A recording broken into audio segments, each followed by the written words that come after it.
Chair Wall, do we feel ready? Yes, I think we are. Do you see a Bob Swingle note on the screen, or is it just mine?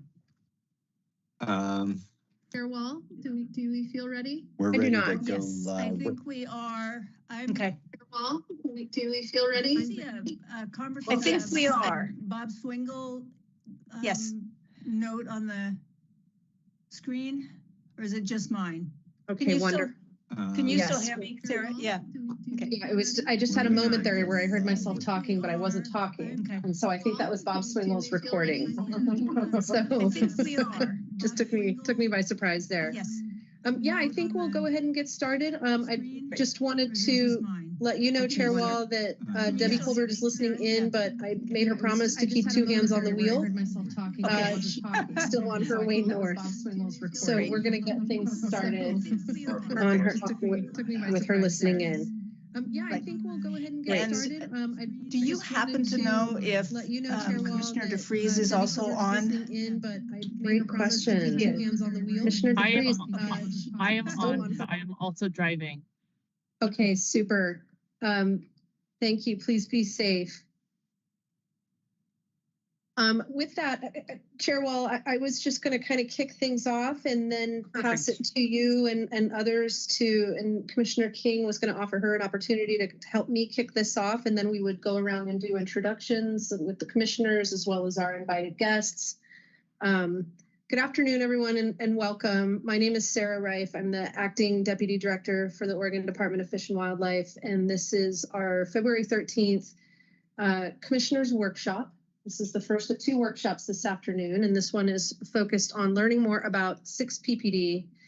And welcome to the virtual space. I appreciate everyone being here, and I especially appreciate everyone's patience with the changing plans, as we thought we were going to be in person, and then we went to hybrid, and now here we are 100% virtual. We're grateful that everyone's here and glad everyone is snug and safe, or at least just keeping two hands on the wheel.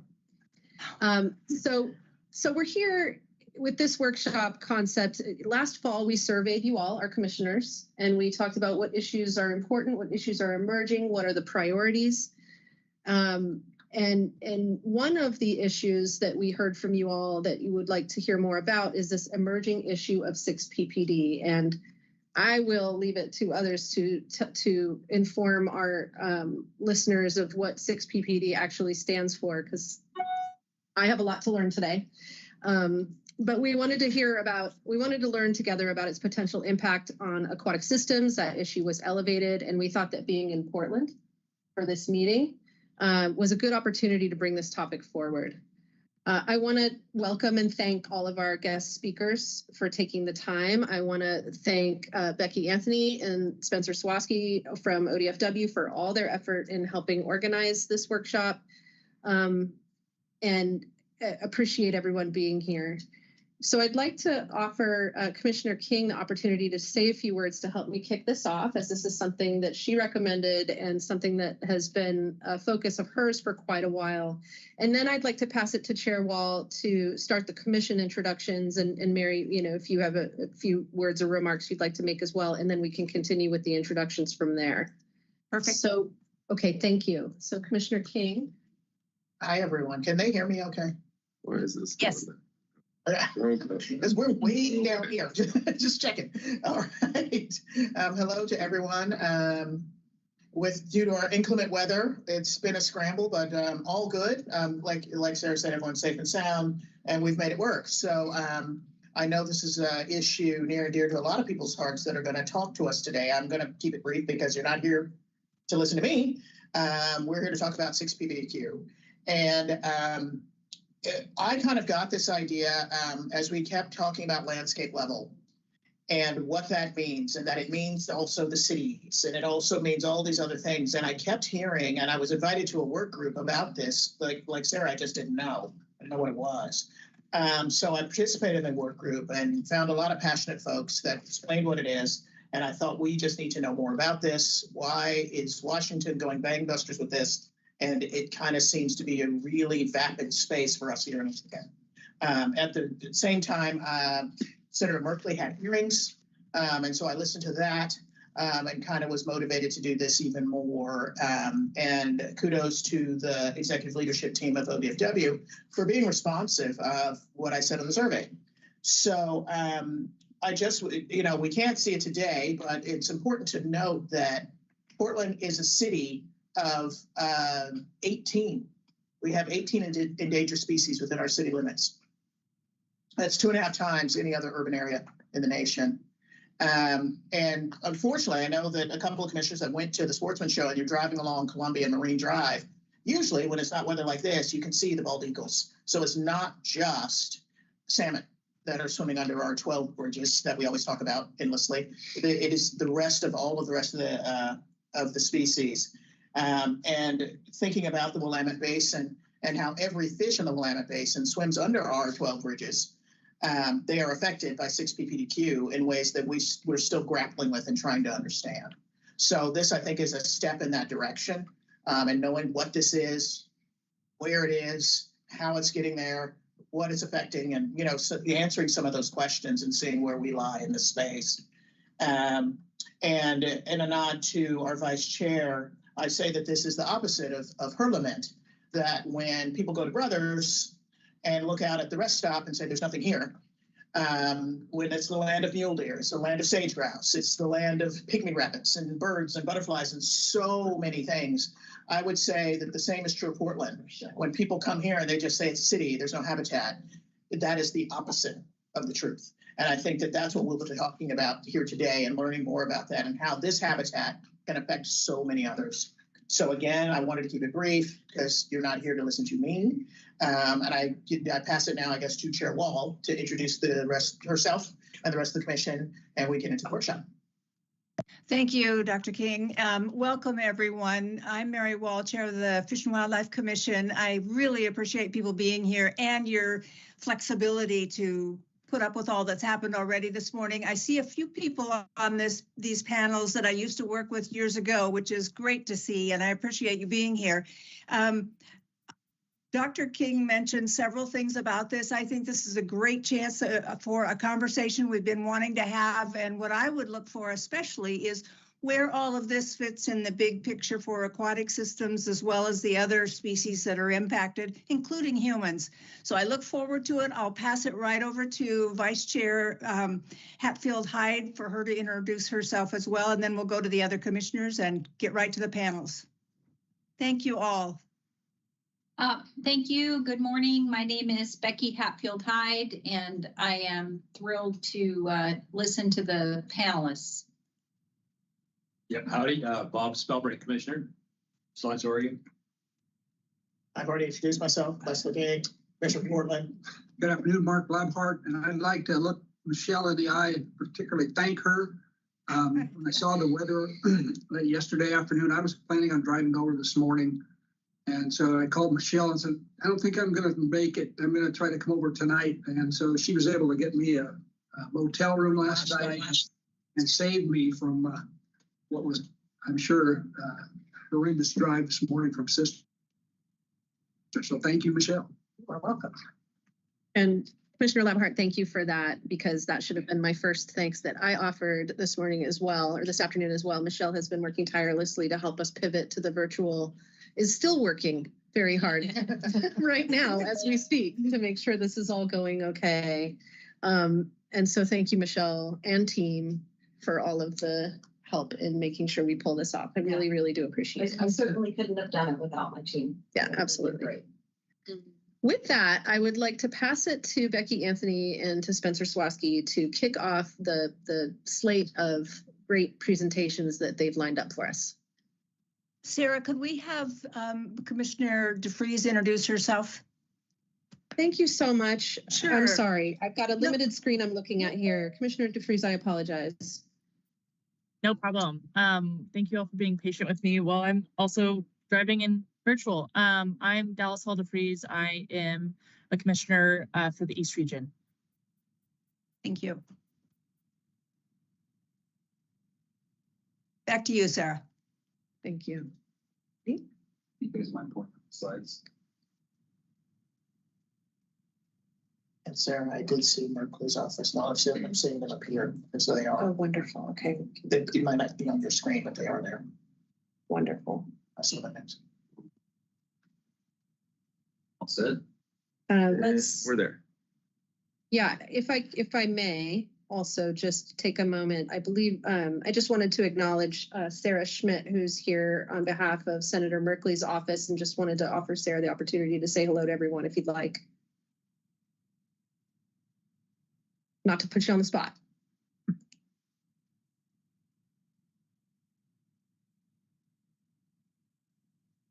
Sarah, are you there? Sarah Schmidt? It's okay if you're driving. Don't answer. Okay. Well, we'll just acknowledge and appreciate the participation from Senator Merkley's office. Thank you very much. And go ahead with the presentation. Thank you. Not to put you on the spot. I'm happy to. Can you hear me okay? Yes. Yes, go ahead. It seems there's a little Okay. lag. Yep, thank you. Hi, everyone. I'm Sarah Schmidt. I am a field representative for Senator Jeff Merkley and got plugged into this issue shortly after the senator had a hearing on 6 PPDQ in DC. And he's really interested in continuing to track this and really grateful for all the folks that have been working on it. And I'm looking forward to learning more today. Thanks for having me. Thank you, Sarah. Okay, now. All right, good afternoon, everybody. I'm Spencer Swastik, Habitat Division Deputy Administrator, along with Becky. Becky Anthony, Water Quality Specialist. We showing up on Oh, the, you got your. checking the camera. What? Our camera on? Sure. Okay, that's fine. Okay, thank you again for joining us today. So Becky and I are going to provide a really high-level overview of 6PPD in Oregon before we dive into this excellent set of experts, and they're going to talk about the real details. The three things for me, in my opinion, today are, of course, 6PPD, the fact that it's an emerging issue here in Oregon, and that we're relatively limited on time. So we want to keep the ball rolling. We want to have plenty of time for conversation and discussion after the great presentations. So with that, we'll dive into the presentation. Becky and I are going to be tag teaming this. We'll do a brief overview of the history and background of 6PPD, different pathways of how the pollutant enters waterways.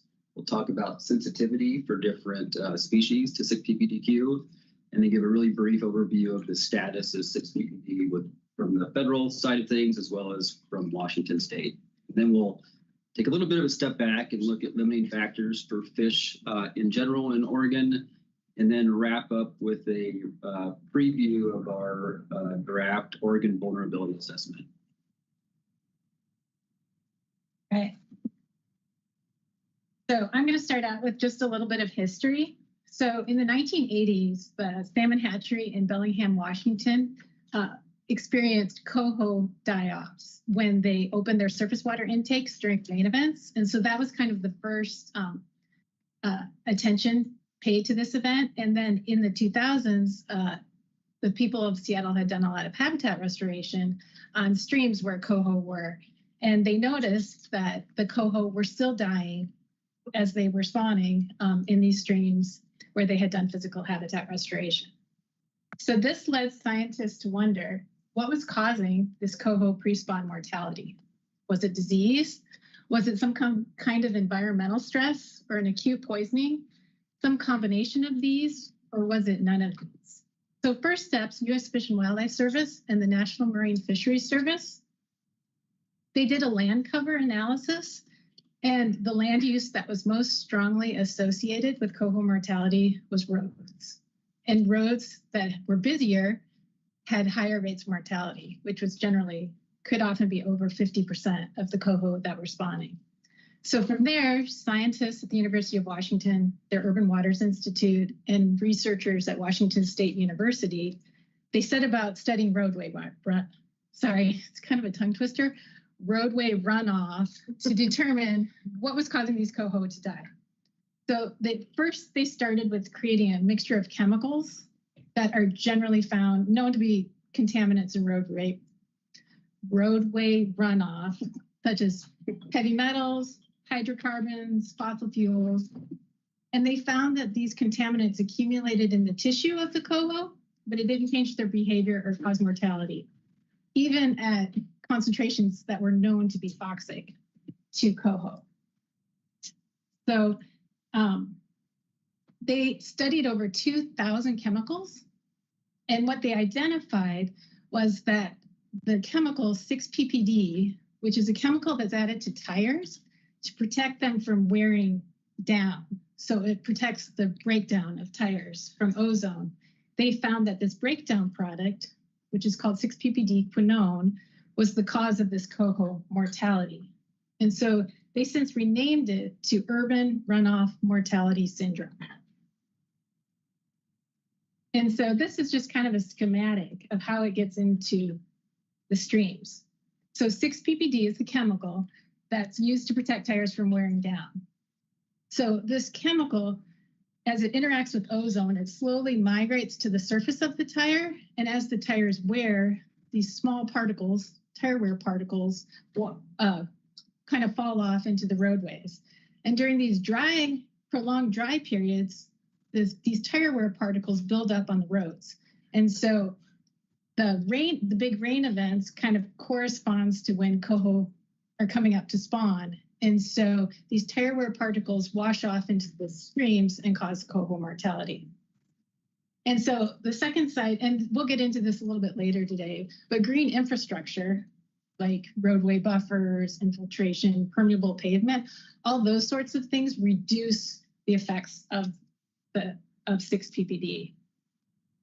And so this is just kind of, I wanted to give you just an idea of the sensitivity. So the LC50 is the concentration at which 50% of salmon die over a 24-hour period. And in this study, this was juvenile salmon. So the graph on the left is coho. And you can see that the LC50 for juvenile coho is 41 nanograms per liter, which is like 41 parts per trillion. The graph on the right is Chinook. And the LC50 for Chinook is 67,000. So they're not nearly as sensitive as coho are to 6-PPD quinone. And they've also done some studies on rainbow trout. So kind of making that to steelhead, their LC50 is about 560 nanograms per liter. So sensitive, but not as sensitive as coho. And so Washington, they've been looking at this for quite a while now. And so they have these 6 lines of inquiry that they're looking into. They're looking into product replacement, analytical methods for 6-PPD quinone, the biological effects, stormwater management, and geographic priority. And this is separate from that, but the Washington Department of Ecology developed an action plan for how they were going to deal with 6-PPD quinone. And they were looking at identifying vulnerable areas through monitoring. They also are going through an alternatives assessment for 6-PPD and looking at effective stormwater VMPs. And so what's happening at the federal level? So at the federal level, several tribes in Washington in August of 2023, they asked EPA to establish regulations prohibiting the manufacturing, use, and distribution of 6-PPD in tires. In June 2024, EPA came up with it's in a non-regulatory acute screening level of 11 nanograms per liter. So it's 11 parts per trillion. And then in November of 2024, they sent out an advance notice of public rulemaking. Sorry, I advanced the slide too quickly. And so they were soliciting information from all folks about if anybody had any studies or relating to the environmental effects, potential human health effects, bait and transport exposure pathways for 6-PPD quinone so that they could look into developing some kind of criteria.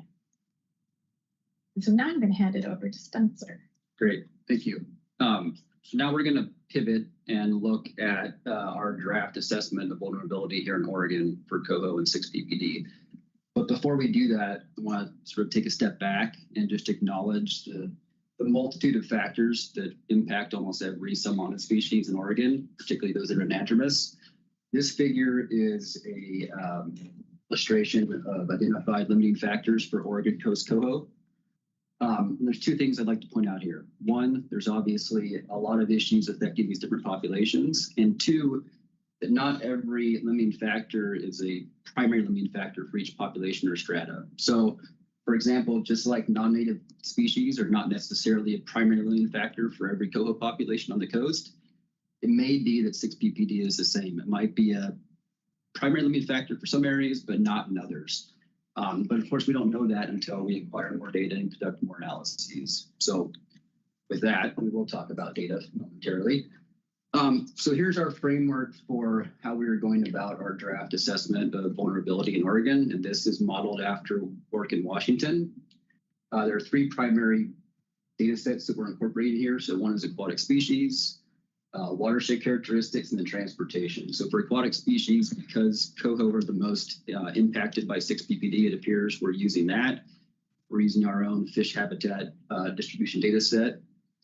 For watershed, we're using essentially a measure of the level of development via an impervious surface measure. So think of roads, parking lots, roofs, and things like that that promote runoff. And then also transportation. So road density, road stream crossings, the intensity of traffic. And we're fortunate that the EPA has actually already developed layers that combine the watershed metrics along with the transportation. So we're combining existing data with our own coho specific to Oregon data layers. Thank you. So here it is. Here's our draft assessment for Oregon. So a few things to note. This is conducted at a Huck 10 subwatershed scale. So each of the polygons there is a Huck 10. Like I mentioned before, it's coho specific in this iteration. So it's sort of west side centric, aside from the Umatilla and the Grand Ronde. The coloring scheme, so the darker the color, the higher draft risk assessment. So it's not a surprise to most folks, I think, that the metro area and then developed areas on the coast, the Willamette Valley, and then down in the Rogue and Umpqua basins have the highest initial risk assessment.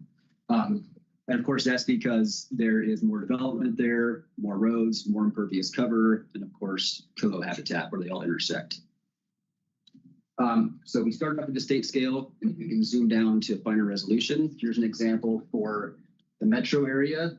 We're focusing here on Beaver Creek Basin, which is a tributary of the Lower Sandy.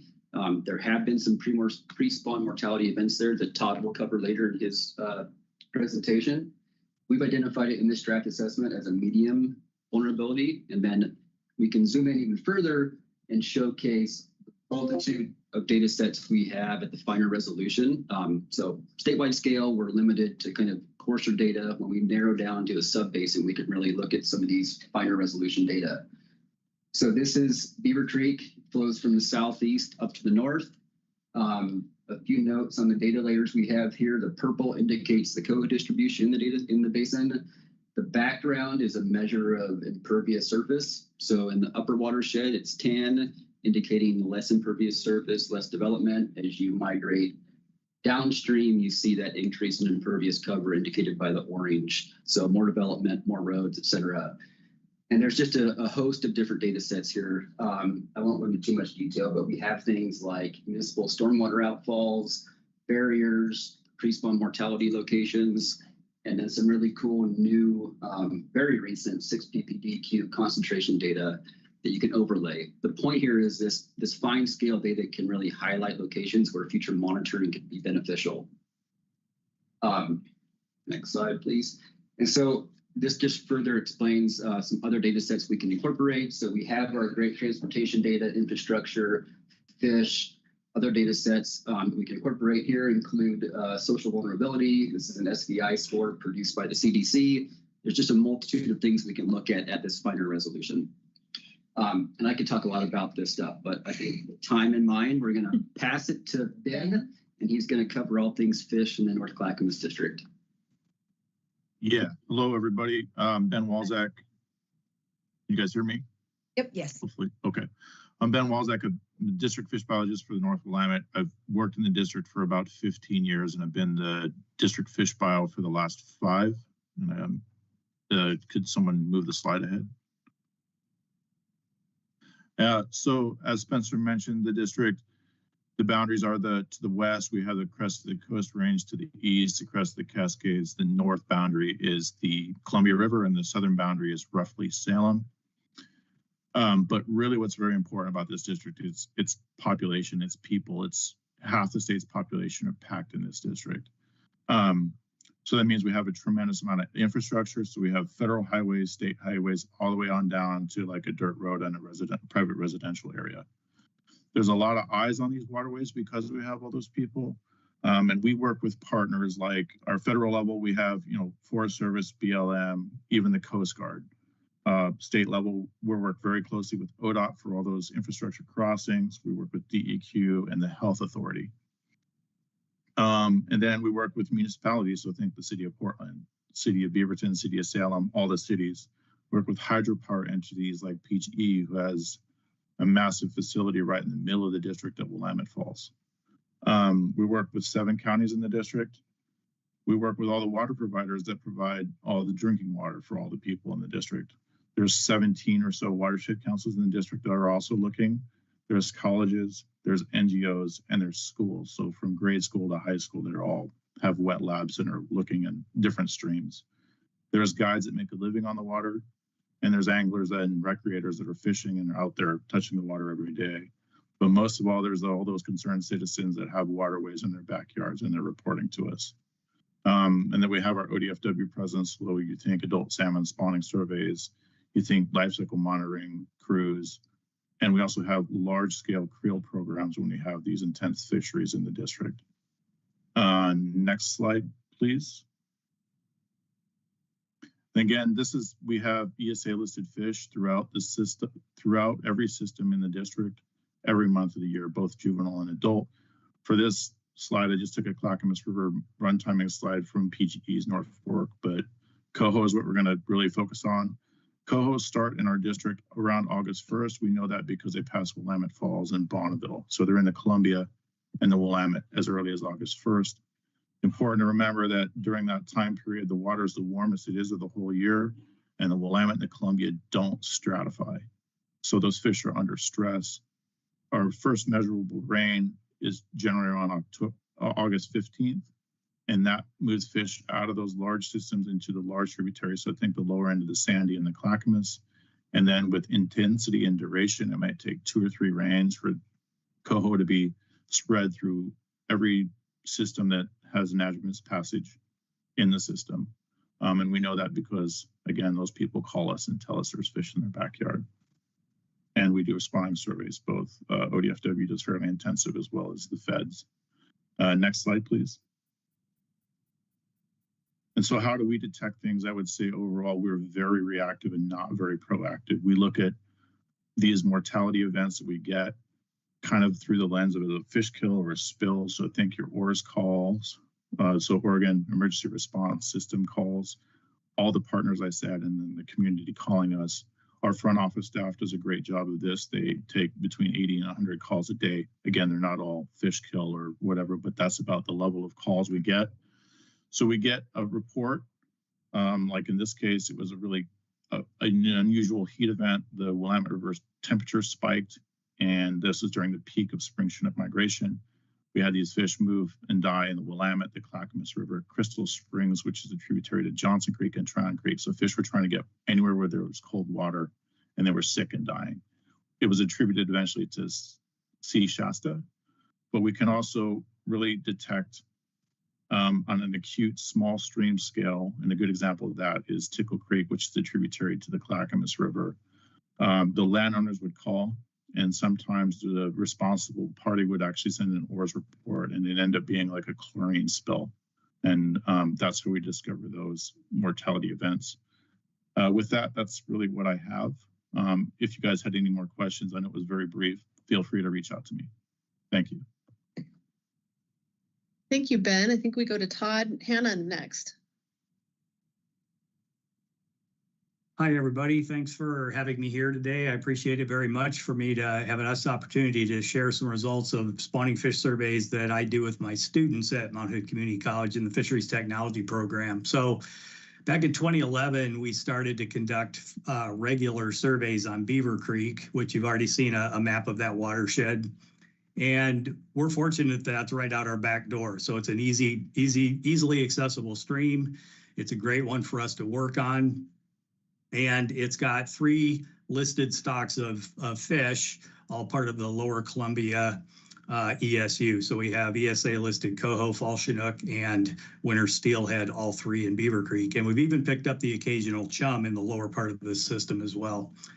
So we started these back in 2011, and it's unique in some ways too, because it's the furthest downstream tributary to the Sandy. So it enters not very far upstream of the Sandy's mouth or where it meets the Columbia. So we're getting fish that are coming in and then immediately turning into Beaver Creek.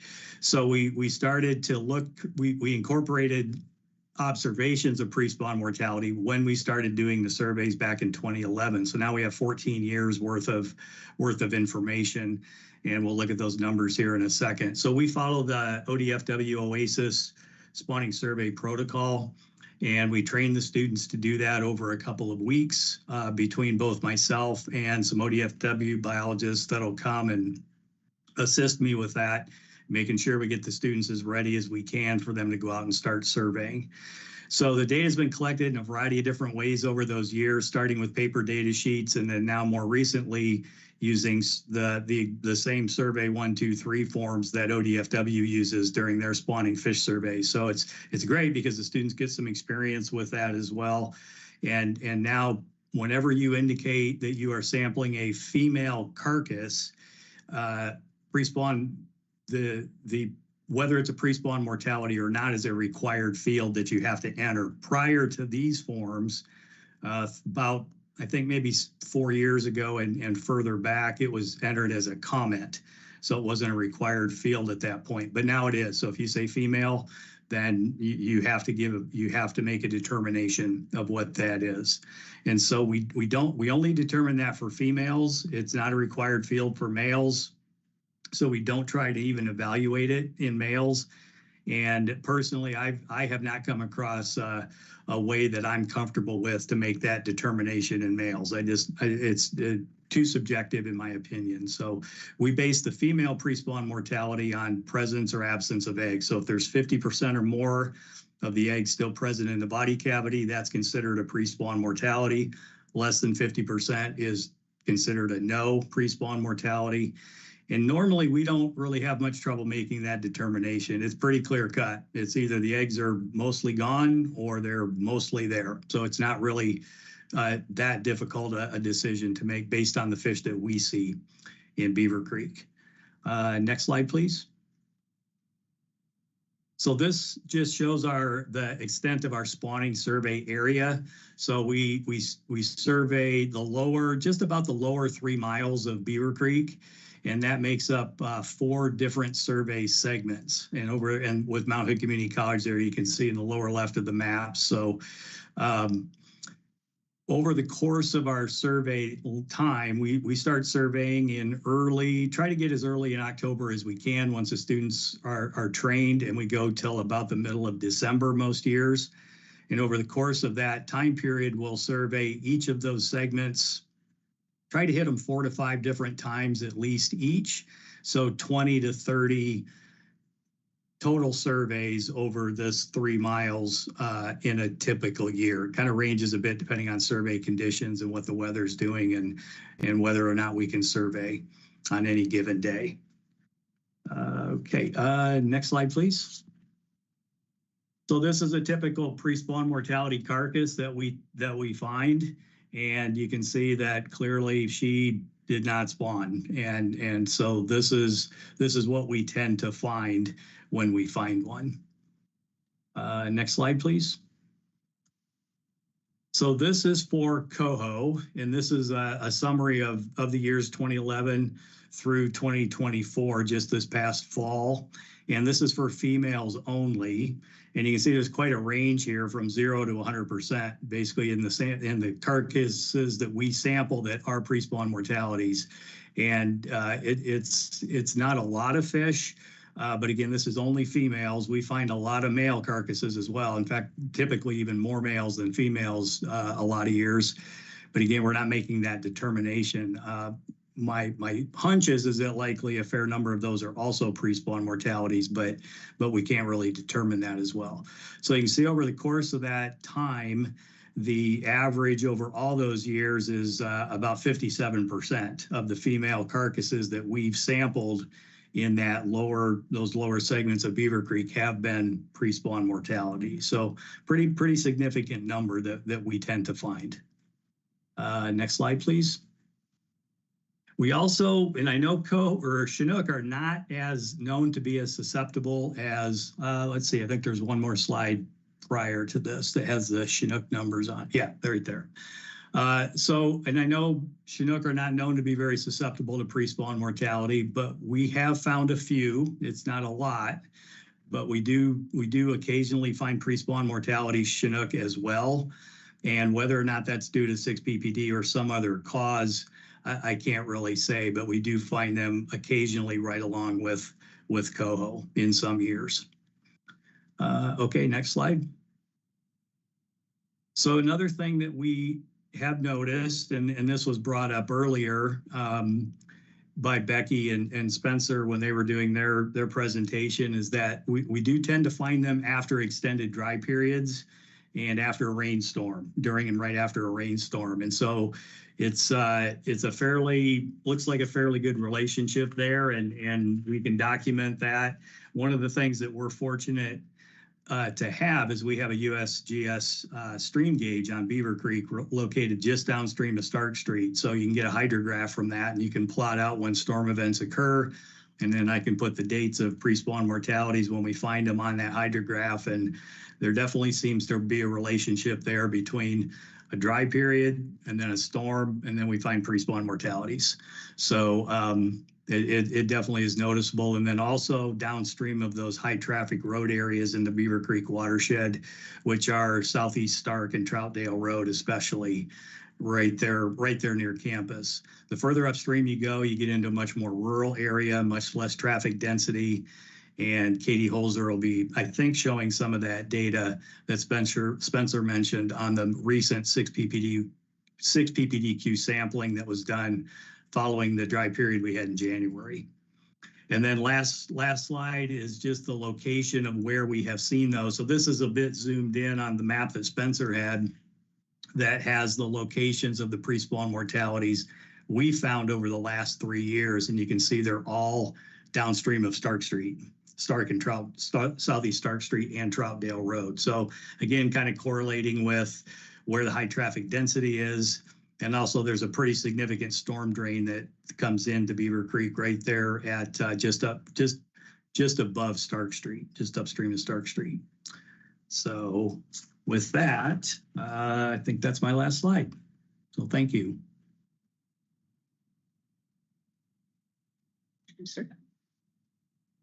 Yeah.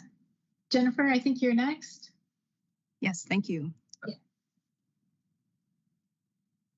All right, we can pass right by this title slide. Oh, come on, Jennifer. We want to know who you are. I've been introduced. Good afternoon. Thank you so much for having me. Today, I'm going to talk a little bit about Portland's stormwater management approach. I work for the Environmental Services Bureau, and we are the city's wastewater and stormwater utility. We manage these used water resources to protect public health and the environment. And as we do our work, we seek to protect and improve watershed health. These days, as you know, stormwater is the largest source of pollution to urban streams. So we collaborate with a diversity of partners, public, private, nonprofit, and community to reduce sources of pollution and to remove pollutants from stormwater before it is able to enter our streams. These collaborations take many forms. public-facing regulatory and incentive programs, as well as internal capital improvement and long-term operations and maintenance work. And they fall into one or many of these 8 best management practices categories. So implementing these BMPs that you see on the screen here takes the form of dozens of programs and practices like Clean Rivers education, city staff training, stormwater management regulatory programs, and the use of green infrastructure. The next slide, please. So Portland's stormwater story is nuanced, and maybe folks in the room know and maybe you don't, but most of the precipitation that falls here and becomes stormwater runoff does not drain to surface waters. So this map is showing you the different types of stormwater management strategies that are used within the geography of Portland. I'm just going to briefly talk about the 3 main ones that the city is responsible for. That dark purple area straddling the Willamette River in the center of the map is our combined basin, where sanitary sewage from homes and businesses commingles with stormwater before making its way to our wastewater treatment plant, getting cleaned up, and then making its way to the Columbia River. And then thanks to the permeable gravel deposits on Portland's east side, stormwater generated in that sort of horseshoe-shaped light blue area drains into sumps that direct flow through underground injection control facilities, or UICs, towards groundwater.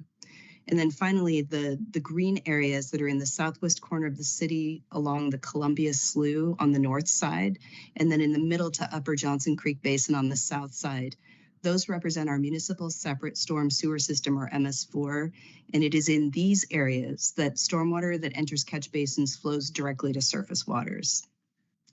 The next slide, please. As you've heard today, 6-ppd quinone is toxic to several salmonid species and acutely toxic to coho salmon at environmental concentrations. This image aggregates federal, state, and local data collected over the past 20 years.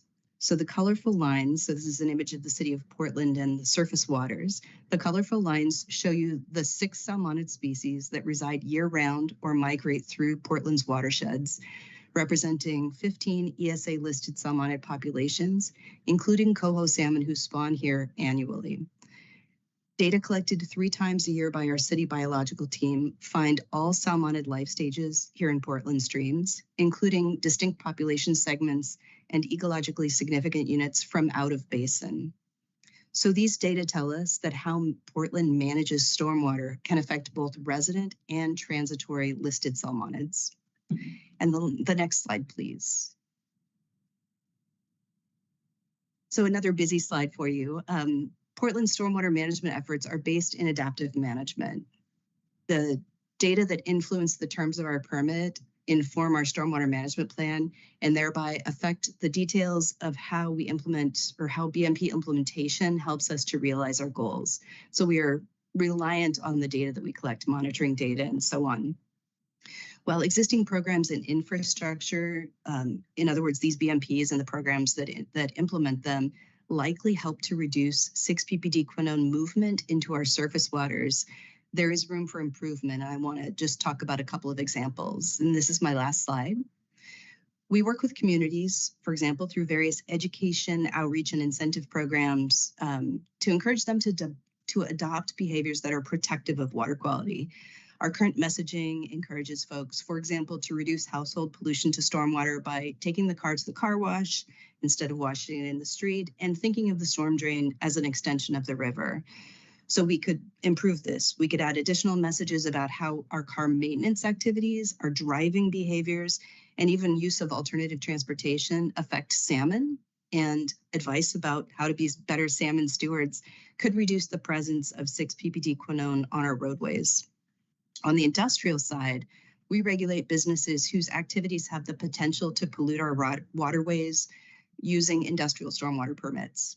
So we have this mechanism, the permit, that we could use to incent the use of green infrastructure that could eliminate potentially 6-ppd quinone before that stormwater makes its way into the surface waters, as you've heard earlier.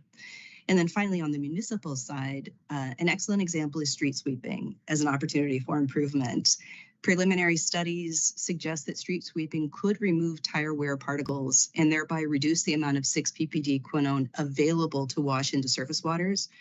We know in Portland where stormwater drains to surface waters. You saw the map. We know where our high volume roadways are, and we know where our salmon are. So we could evolve our street sweeping program to strategically remove the pollutant before it could migrate to the river. As I've suggested, learning is key to change. We participate with the regional partnership for 6-PPD quinone, and we closely follow the state of the science and the activities in our neighboring states of Washington and California to inform this adaptive management cycle. And that's my story today. Thank you so much. Thank you.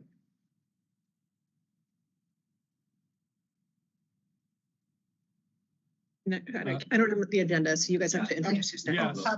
The next is Pablo. Hi, Thank you. I'm Pablo Martos with the Oregon Department of Environmental Quality, and I am a program coordinator for the municipal stormwater program. So I oversee the municipal separate storm sewer system permit, the MS4 permit that you just heard the Jennifer Karp speak about.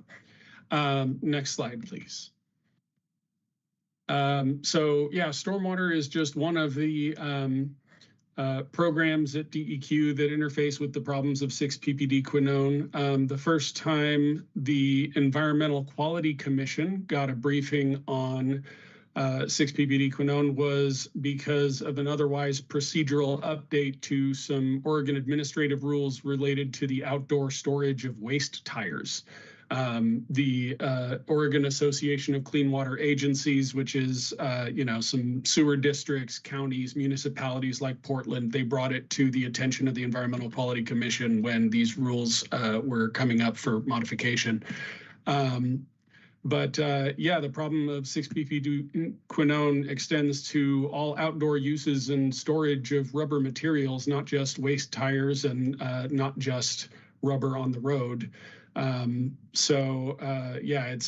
rubberized track and field turf, bicycle tires, outdoor washing of restaurant floor mats, and non-waste tire shred products stored outdoors. So any number of these DEQ programs might connect with 6-PPD quinone issues at some point or another. Next slide, please. I just wanted to raise to your attention this resource here. This is sort of an online document put together by the Interstate Technology Regulatory Council. And a number of the people present for this meeting participated in the creation of this document, but it's a really great resource full of information published September 24, I believe. So, DEQ has been tracking ongoing research about 6-PPD quinone and, I'm sorry?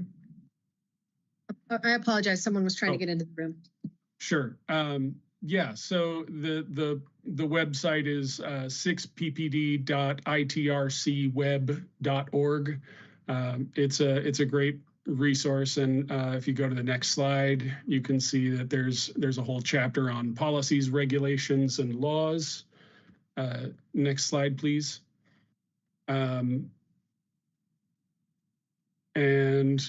They've got a section on mitigation measures and solutions, information gaps and research needed, and all of that.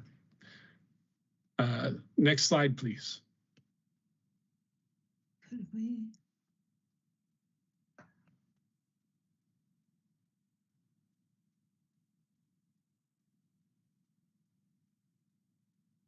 Did that come through for you, Pablo? Are you seeing the slide?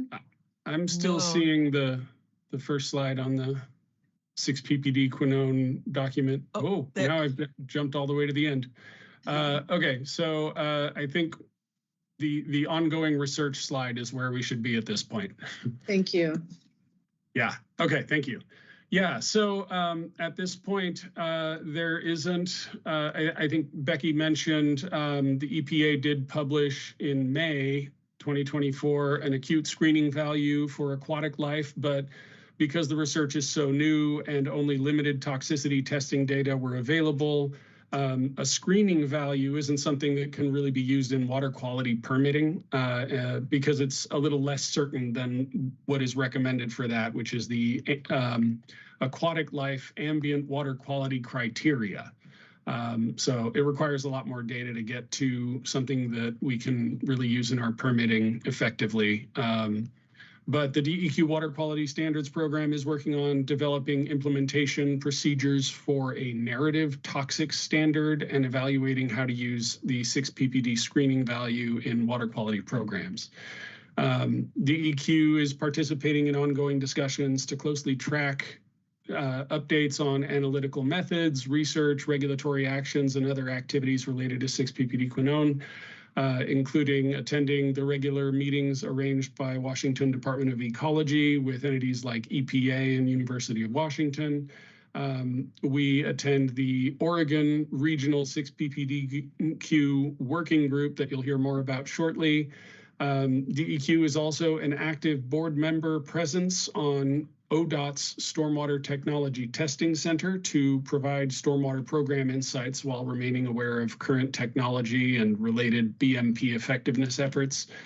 DEQ is also participating with EPA and ODOT and Federal Highways Administration to identify and understand funding sources and other tools of information to address 6 ppd. So you heard earlier about some of the great research work being done in Washington and also here in Oregon.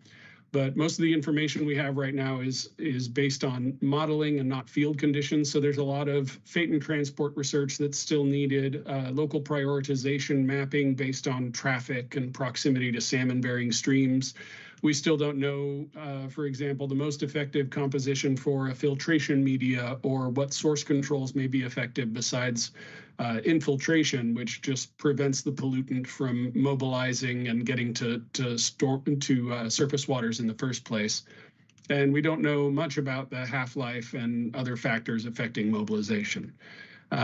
So there's a lot of good research happening, but none of it is driven or funded by DEQ at this time. Next slide. So as the research and regulatory landscape develop, DEQ is evaluating how to integrate new findings into the agency's work, including potentially developing analytical methods to test for the chemical, water quality standards, toxics reduction programs, source control options, retrofit prioritization strategies, and safer chemical collaborations with other West Coast states. We're going to continue working both within DEQ and with our partner agencies, Ecology, EPA, ODOT, and others, to evaluate new research findings and determine next steps in rulemaking and permitting across DEQ programs. And we expect some federal or state legislation may be brought to bear on the matter soon. Just recently, the EPA proposed in their multi-sector general permit for industrial sources, which is DEQ has an equivalent permit for industrial stormwater called the 1200Z permit. But in the EPA version, which is usually a model for DEQ's 1200Z, the EPA just proposed a 6 ppd monitoring requirement. So that might get worked into our permit as well. And as discussed earlier, current research indicates that stormwater treatment infrastructure that use infiltration and sorption, filtration, and other particle settling all help to reduce the toxicity of 6 ppdq, but it's also worth noting that these technologies, pervious pavement, filtration through engineered bioswales, settling ponds, all these green infrastructures have a lot of co-benefits, removing a ton of other stormwater associated pollutants, brake pad dust, oil drippings off the bottoms of cars, all sorts of other things that also affect coho and other surface water aquatic life. So that is my whole presentation. So thank you. Thank you. Thank you, Pablo. I think we go to Adam Stonewall next. Hey, I'm Adam Stonewall. I'm a hydrologist with the USGS Oregon Water Science Center. Go ahead and go to the next slide, please. I've got a lot of slides and not a whole lot of time, so I'll go pretty quickly here. Thank you. Thank you for that. Appreciate that. Of course. Just a quick note, this is not a comprehensive list of all USGS 6 ppdq projects, just the ones I'm familiar with. They're mostly more West Coast focused. But there's some slides or links here if you want to kind of go and see the latest USGS research on the subject. Next slide, please. So this is one of the completed studies. Rachel Lane from our Kansas Water Science Center has been collecting, I'm just called quinone for short, samples for quite a while. And she recently published a database of all those samples. Most of those are urban, but there's other sites, forested, rural, agricultural, and a lot of those are from Oregon, actually. So this is a good place to actually just find a lot of those data if you're interested in that in general. Next slide, please. And accompanying that is also a journal article where Rachel talks a lot about the new methods she came up with for laboratory analysis of quinone. There's a lot of findings about stability, about half-life, about analytical considerations. So anyone working with the contaminant, I'd recommend reading this article. I found it pretty useful. Next slide, please.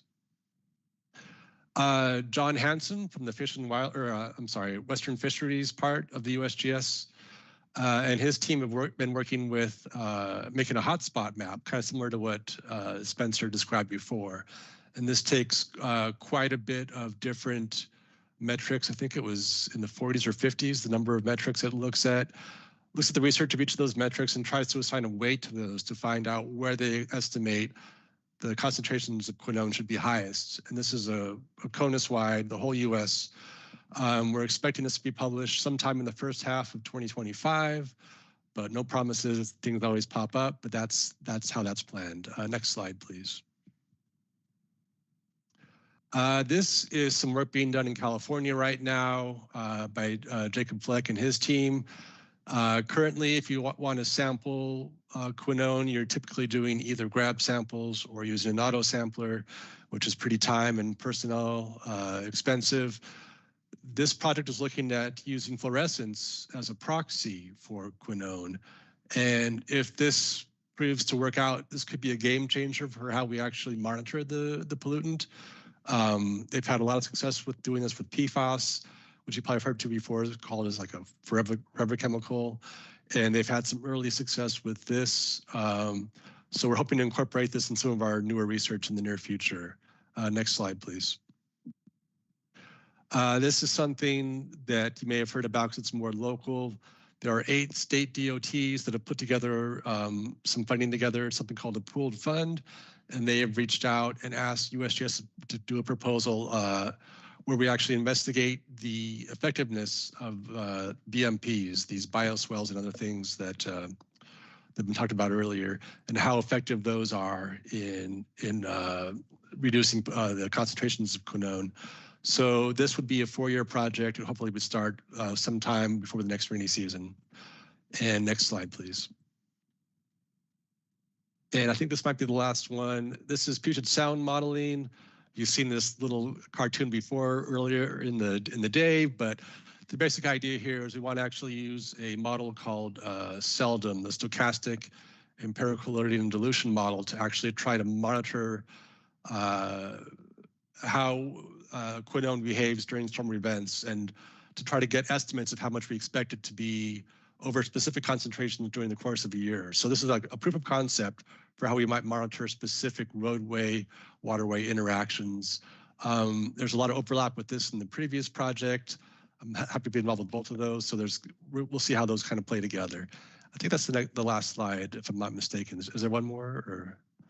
No, I think that's it. Anna. Okay, thanks. Thank you. Well, thank you. Do you want to take us into the next? Yeah, section, we had a scheduled break here for questions, but I think we're a little behind schedule, so we should probably end. It's okay. We're trying to leave space at the end for Q&A and opportunities for you all to kind of reflect. So maybe we just pick up a little time here and save, unless there's something in particular that you wanted to ask now. No. And I'm looking for Area in Dallas as well. Just as part of the tire manufacturers looking for a replacement, is there? Yeah. Is it? Yeah. That's the next slide. Good leader. Yeah. We can serve that one up. So we're pivoting now to solutions and next steps. Yeah. Just covered current status in Oregon and the West. Okay, so I think that's all the speakers so far. Thank you. I think that brings us to Katie Holzer. And that was Katie. Thank you. All right, so I get the fun part where I get to talk about the actual solutions that are being worked on right now for all the problems caused by this chemical. And, you know, the first one that comes to mind is, can we just replace this chemical in the tires with something else? So that is being worked on by the tire manufacturers right now. There's a lot of research going into that. Unfortunately, thus far, all of the alternatives that they've found still behave similarly to 6-ppd quinone. Right now, the leading contender is 7-ppd quinone. That still works as an antioxidant, but often still have just as bad of effects on the aquatic life. So there's research on it. And even if, let's say tomorrow, a great alternative was found, it would probably take several decades before all the existing tires are off the road. So that's something that's being worked on. However, we still need some sort of stopgap in between to try to reduce this chemical in the streams. And as a couple of the speakers have mentioned already, there are treatments for 6-ppdq before it enters streams. They're general stormwater treatments. On the right is a picture of a couple of my sample bottles looking at raw road runoff versus some that's been filtered through various types of green infrastructure. And there's a lot of research into the specifics of what works and doesn't work and how much. But overall, the message I want to convey is that there are some really promising results. There are lots of technologies that are already in use that can greatly reduce the 6-ppd quinone and allow for fish survival. And I apologize, I think I forgot to introduce myself. I'm Katie Holzer. I'm a scientist with the city of Gresham here in Oregon, and I've been studying 6-ppdq and general stormwater pollutants. Next slide. So in general, the types of things that we're talking about are things like bioretention, stormwater planters in ponds and rain gardens, different types of proprietary filters that can be put in a vault underground, help clean stormwater, and then porous pavements that could either infiltrate into the ground below or actually filter before they discharge to the streams. And in general, many of the types of these technologies have been found to remove 80 to 90% of the 6-ppd quinone. And also interestingly, before the chemical was even identified, when the scientists still didn't know what it was, back before 2020, they would take raw road runoff and put the coho in there and they'd die. They'd take that same road runoff and run it through a stormwater planter, through the soil and plants and microbes, and put the fish in there and they'd survive. So they know it's not just reducing the chemical, it's actually doing something that allows the fish to survive. And what's really encouraging about all of this is that these are all existing treatments for other stormwater pollutants. These are what municipalities and highways and everyone else is already trying to put in everywhere to treat for all those heavy metals and pesticides and everything else. And just of note, one of the modes of action that 6-ppd quinone has of why it's so toxic is that it increases the permeability of the blood-brain barrier in the fish. So it basically puts holes in the blood vessels. So all these other toxins in the stream are getting into the fish's brain. And so in addition to removing this chemical, continuing to put this stuff in will help with all of those other pollutants and all of the other stream species that are harmed. Next slide. So the main thing that I want to convey is compared to a lot of other chemicals that are out there, this problem is completely manageable. I also work on PFAS that's been mentioned, the forever chemical, and there's so many of them and so many sources and it's so hard to treat that it feels really overwhelming. But 6-ppd has a known source. It's pretty much just high traffic roads that drain to streams. There are a few other sources as well, but that's primary. There's known treatments, all these stormwater filtration technologies. So we're still learning about exactly which ones work best and how to use them. But it's a problem that could actually be addressed within our careers, within our lifetime. If we decide to prioritize this, we could go retrofit all of the high traffic roads that drain to streams with some sort of filtration technology or infiltration and take care of this problem. Next slide. And so the plan moving forward with this, there's still continued treatment research that's going on. There's lots of funding, especially in the state of Washington about this right now. So continuing to understand. So for example, with those filter cartridges, things like sand and perlite have been shown to not remove it at all, whereas things like compost and biochar remove it well. So figuring out exactly which mixes and what works and doesn't work. And then, as some other presenters have already talked about, determining those prioritization areas, like what was done in Washington. I hadn't seen the Oregon one yet until today, so I could have put that in here. But then the next step on that is drilling down. So right now we're working with local municipalities and university students to try to see if we can get some really drilled down prioritizations.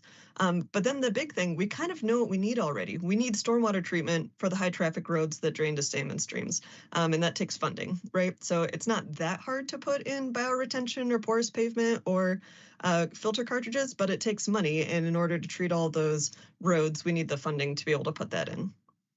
And last slide.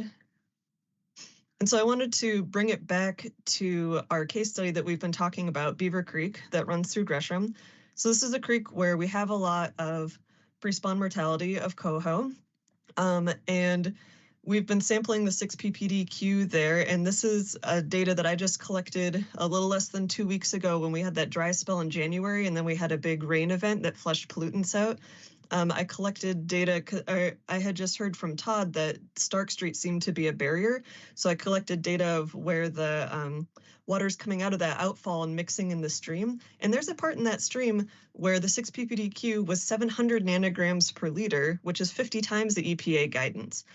So yes, those few outfalls may really be fish passage barriers for those fish, but there's only a few of those outfalls. And then this picture of the sample bottles that I have here are both outfalls that drain to Beaver Creek from large roads. The black one is the raw road runoff.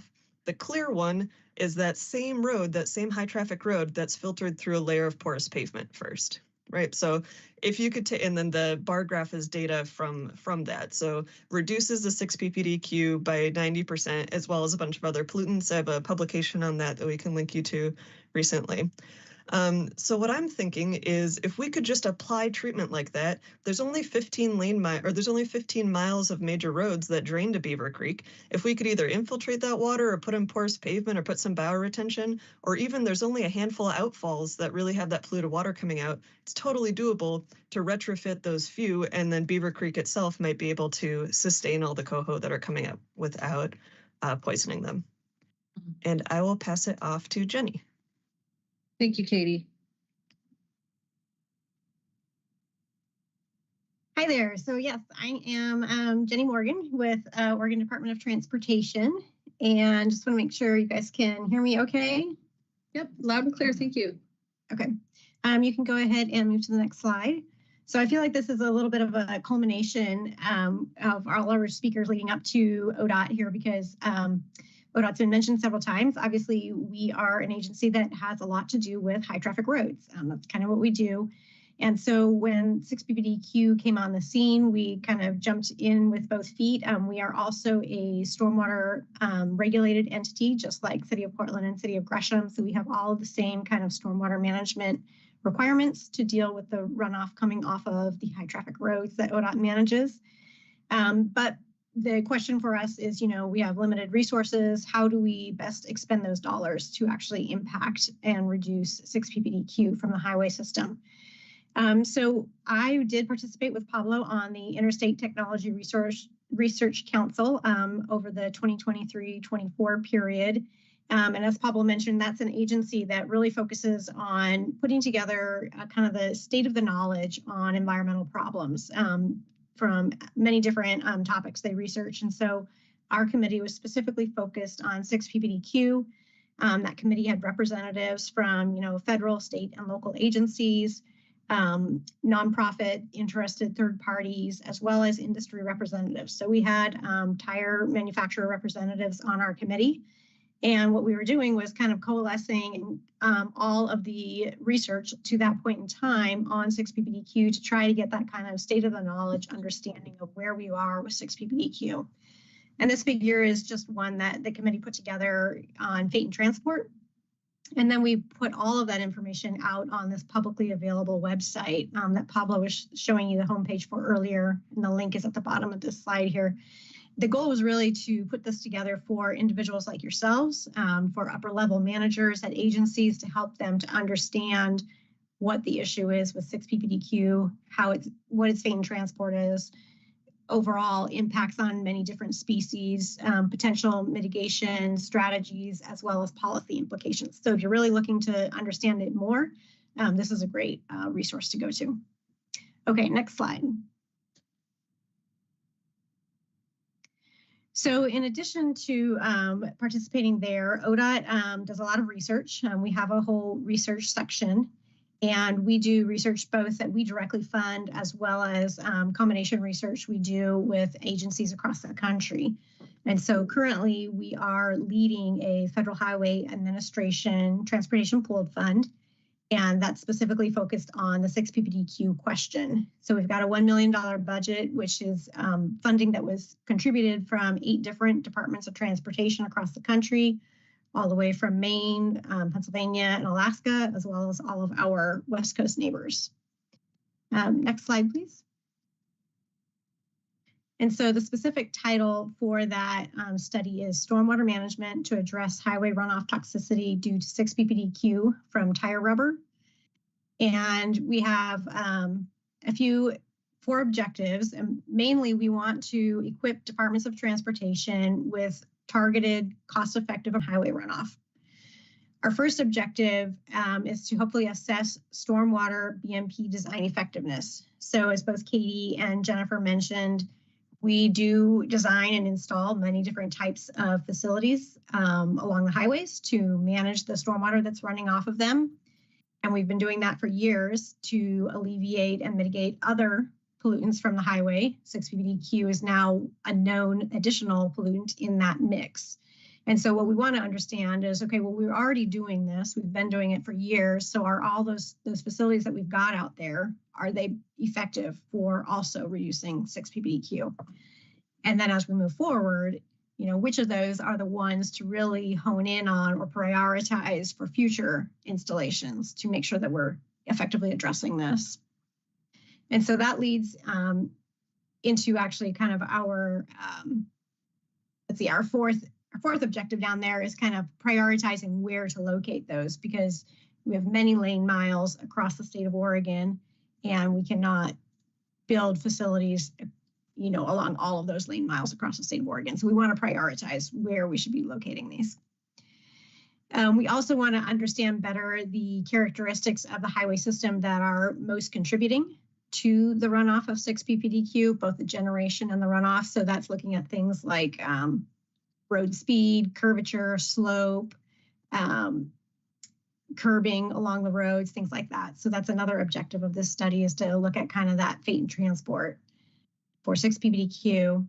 And then another objective is to look at paving products that are incorporating tire crumb rubber. And so Oregon has not done this very much, but one of our big funding contributors, the state of California, uses a lot of tire crumb rubber incorporated into their asphalt paving. And so they're very interested in knowing what's the contribution of 6-PPDQ from that material. So those are things that we are idealistically hoping to include in this pooled fund study. We don't know that we'll get all of those incorporated in that study. Next slide, please. So in addition, ODOT has its own research program where we are directly funding many different types of research. We accept proposals every November for research studies. And out of the latest batch of proposals we received this past November, there was one submitted by the US EPA office in Corvallis that is looking at identifying 6-PPDQ hotspot locations along Johnson Creek. And looking at the outfalls that are proximal to high traffic areas.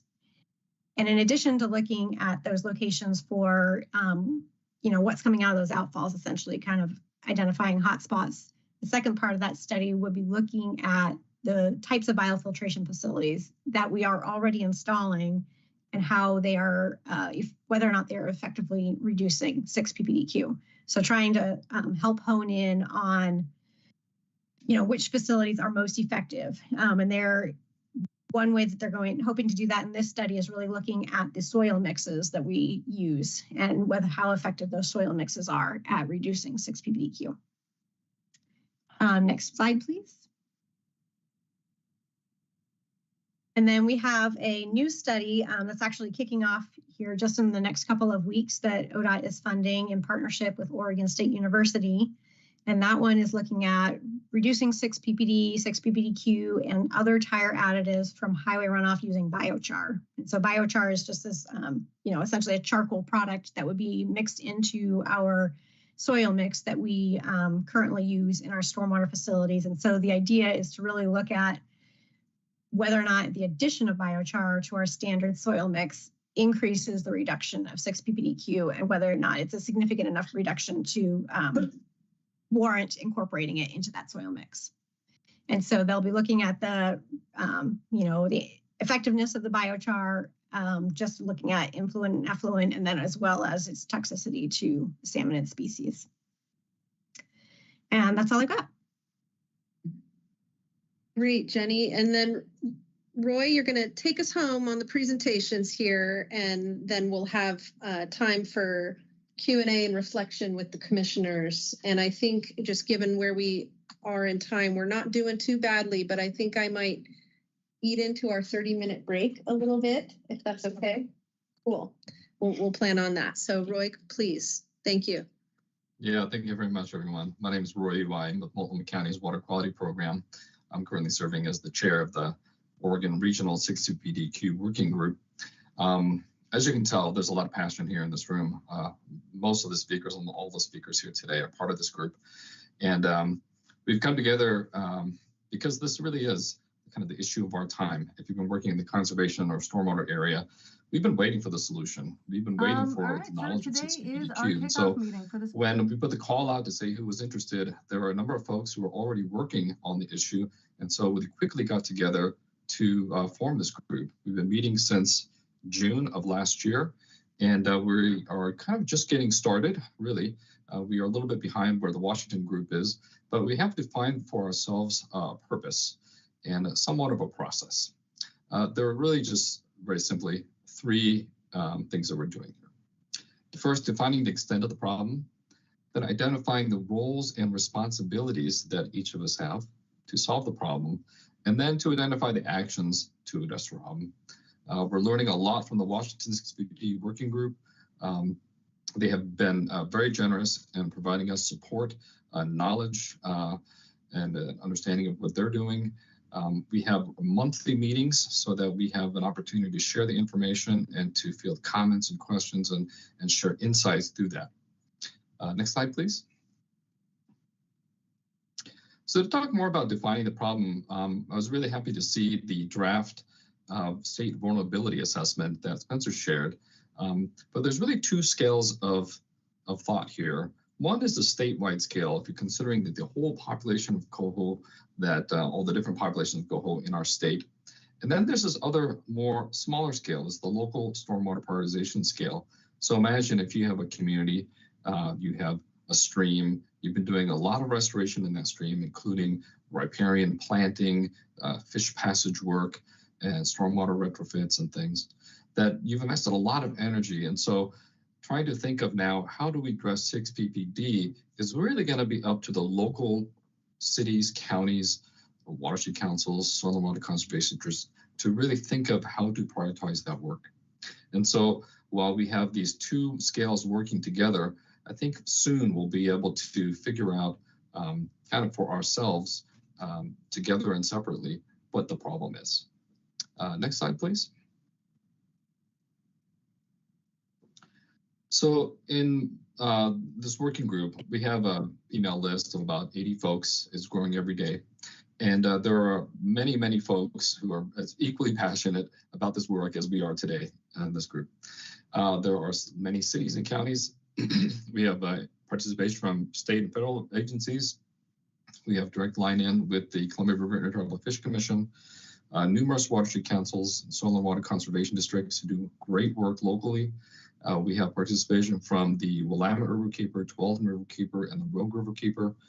We also have Portland State University, of course, and Mount Hood Community College helping us. And so it really does take the village to solve this problem because there's a limited number of resources. There's many opportunities to do things at the various scales that we're doing. And so I'm really, really happy that there's the enthusiasm to handle this problem. As Katie mentioned, this is a potentially problem that we can solve within our lifetimes, which is very, very rare for our, to solve problems in our industry, in our business. So I'm very excited about that. We plan on sharing the word broader and farther, and hopefully get more collaboration from other entities. Next slide, please. So in order to identify the actions, we essentially conceptually broke this out into 3 groups. We have a science and stormwater group, a policy and funding group, and a communications group. For the science and stormwater group, this is really about understanding the vulnerability of certain fish in certain locations, identifying where stormwater treatment needs to occur, and then ultimately understanding what those costs are for stormwater treatment. So as Katie mentioned, there's a lot of gaps, not only in the science, but also in the funding. If we are to do, say, 15 miles of stormwater treatment in Beaver Creek, how much does that cost and where does that money come from? This has been a challenge for the stormwater side of things, if you're a stormwater utility, for many, many, many years. But first, if we are to think about, where should we do these things, we do need more water quality monitoring, potentially more fish surveys, or say eDNA analysis or GIS analysis. There may be some pollutant modeling tools like AtomShare that we can use. We might be doing this together. We might be able to do it separately. This is all the kind of discussions that we're having right now. In terms of the funding, there's a real need to do more studies, get down to the scale that we need. And so that includes monitoring and also money for stormwater facilities. And then, of course, we need to share this information out. The 6CPD group is a great way, but there's also a way to engage not only us doing the work, but also the public and also folks in leadership, like public service agencies, consultants, and we need to get this information out. And so we're trying to devise a way to most effectively get this information out.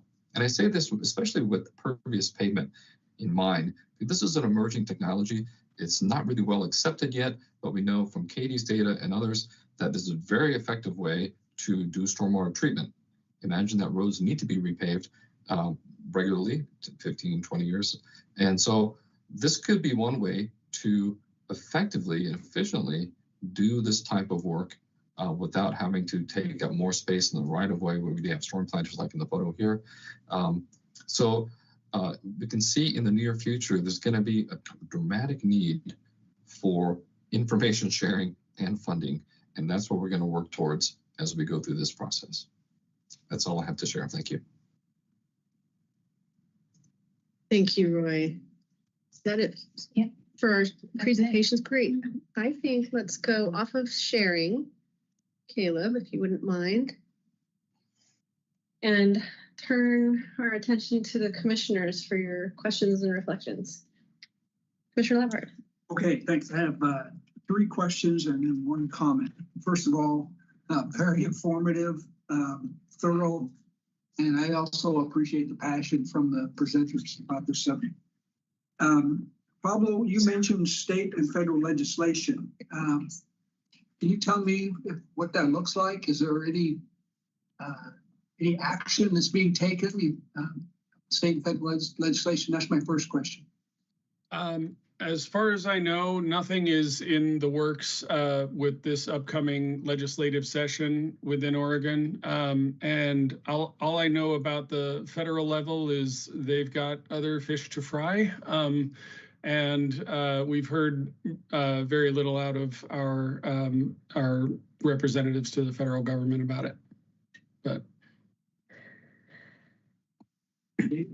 second question. You have another? Yeah, sure. And then Mary, I see your hand. We'll go to you next.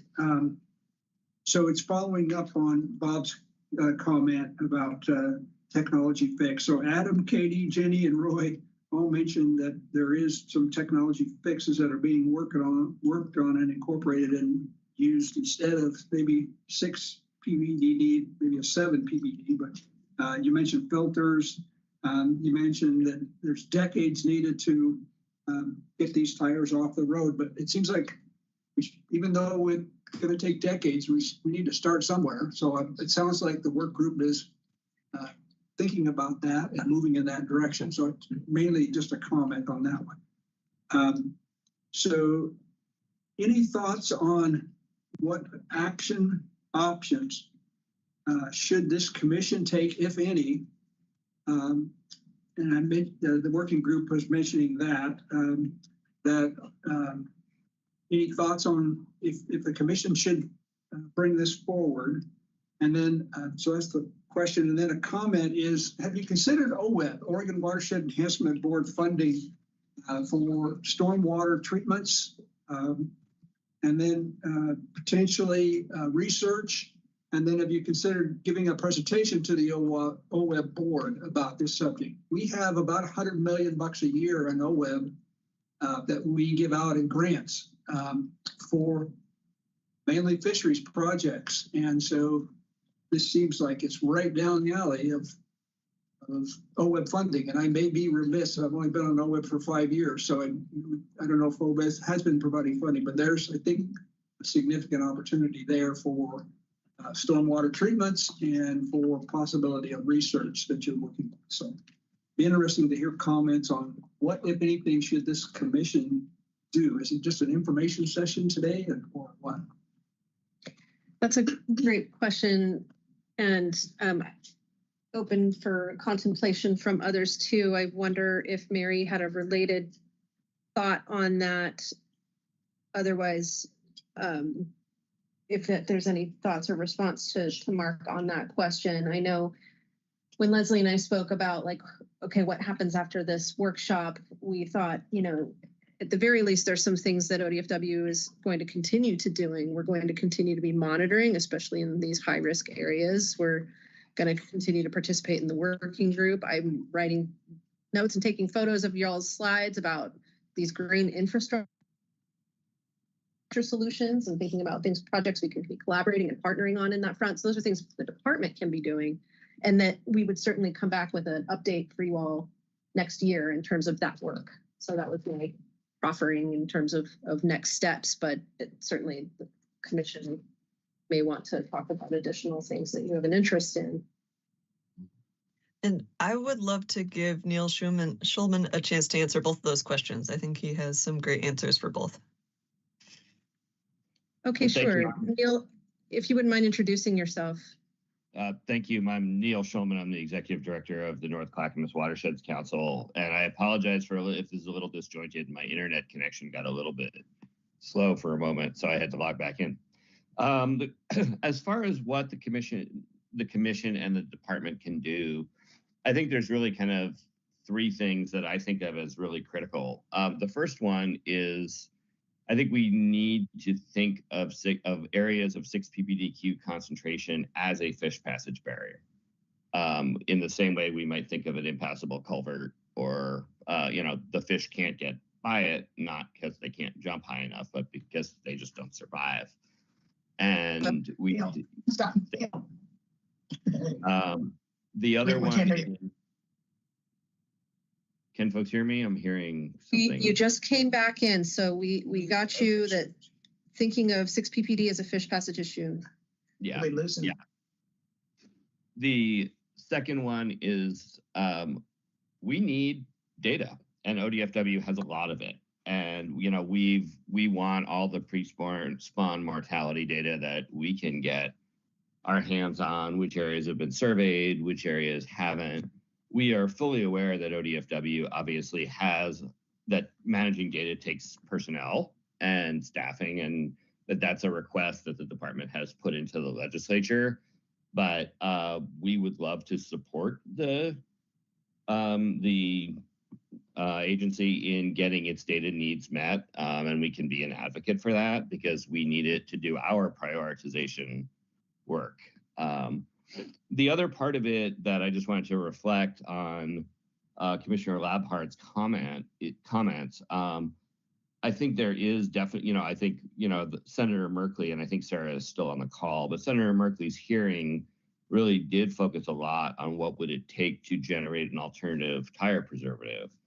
And that's great. But the green infrastructure work that we need to do also addresses other things that are already on roads that are not good for aquatic health, whether it's hydro modification and late season water availability, or copper from brake pads, or, so we still need to do that work regardless, and during the time that it would take to get all the existing tires off the road once there was an alternative. The other part of this that I think is really important to recognize is we do have a champion on the national level now. And this is, that is an opportunity that I think we all want to take together. In our watersheds, we have not done that prioritization yet. We need to find the funding to do the desktop analysis that is going to really point us toward these are the areas that we have to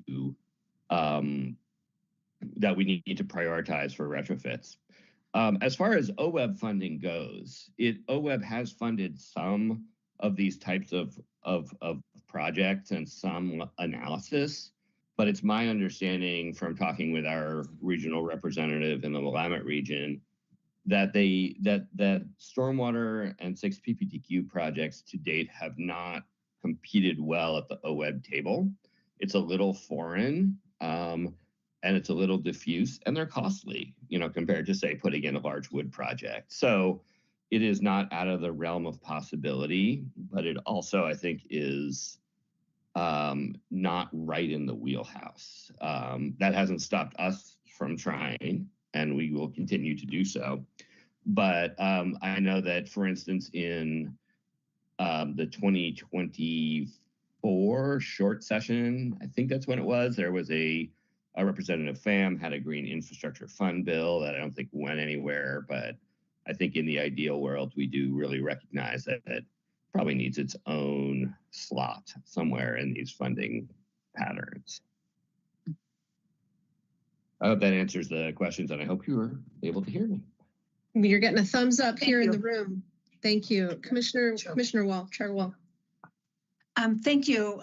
My question is somewhat related, and I heard sort of first of all, thank you for this, because there were so many connections made as I listened to all of you talk, and so many connections, especially back to the green infrastructure and where it could work and how it could be, the different map layers could point us to where we actually needed it to use it.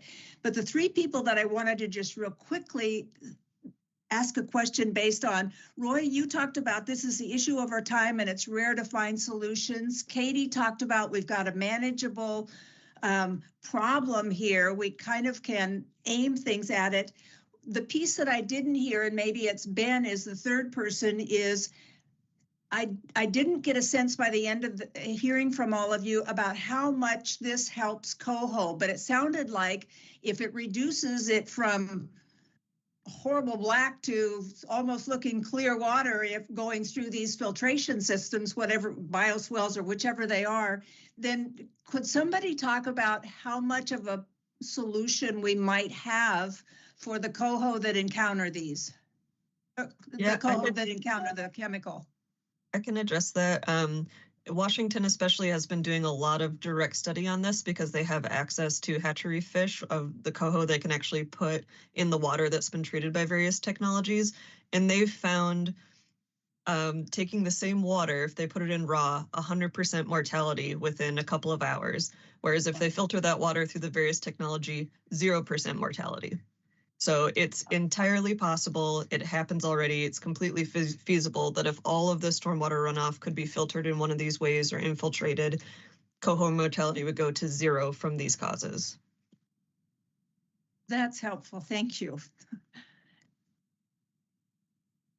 Are you done, Chair Wall? Are you finished? Yes. Yes. Thank you. If I could add one comment to that. Oh, sure. Go ahead, Roy. Go ahead. What's really interesting about 6-PPDQ is the concentration. We talked about the LC50, or the lethal concentration 50, as a certain number, but really the guidance is, from EPA, say the no effect threshold, right, is very low. In fact, it's incredibly low. It's probably, Katie, you mentioned it's among the lowest of any toxic pollutants that we've encountered in stormwater. We're talking about, 8? I forget the exact number. 11 nanograms per liter. Right, 11 nanograms per liter. Trillion or so, something. So if you think about the impacts that we have kind of overall, that's the kind of issue that we're really focusing on here. This is what it is.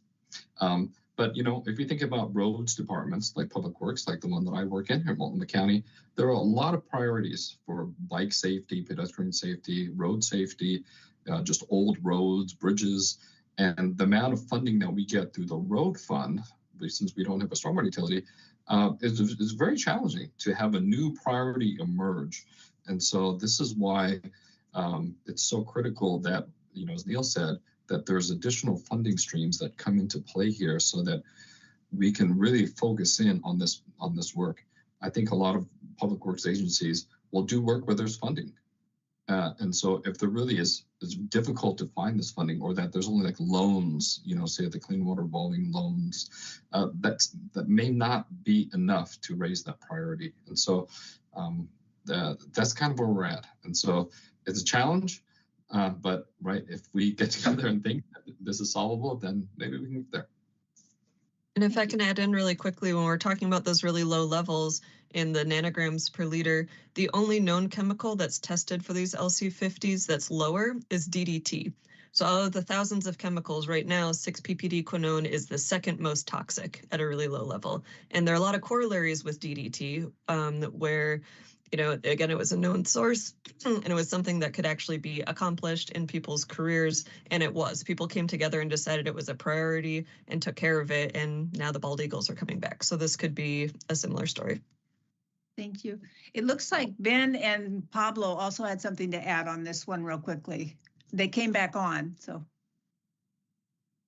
I just wanted to mention again that there's so many co-benefits to the filtration that deals with 6-ppd. It addresses a bunch of other heavy metals and pesticides and other things that have always been a struggle for municipal stormwater generally. And addressing 6-ppd quinone will definitely help with coho immensely, but also entire biological communities.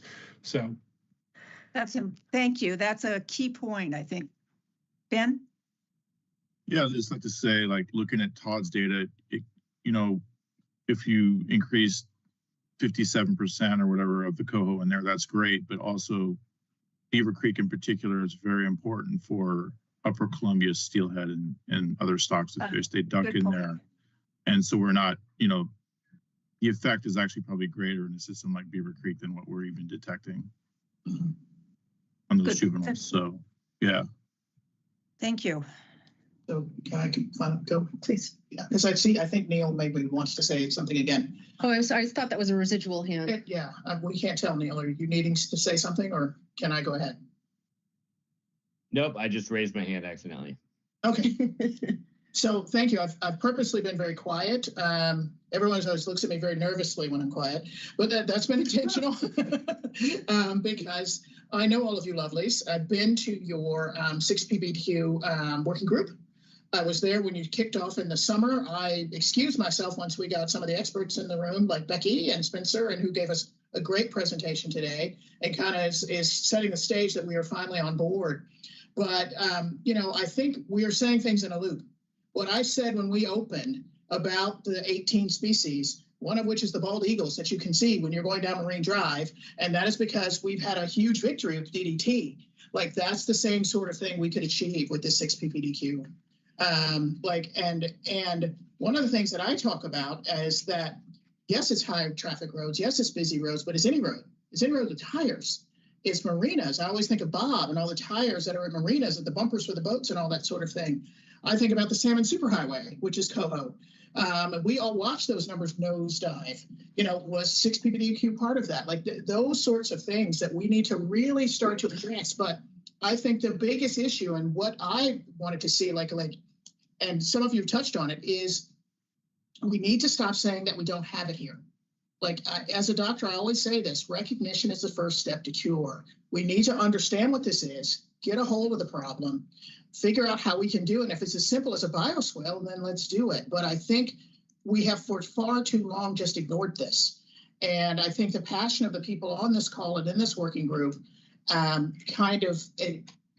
is inspiring to say that, like, you know, we do need to do something about this. And maybe that's the move to communication about, like, call it something like salmonicide or something, give it a name, you know, give it some catchy thing like the Salmon Superhighway did. And then, like, we can move on this in a whole other way.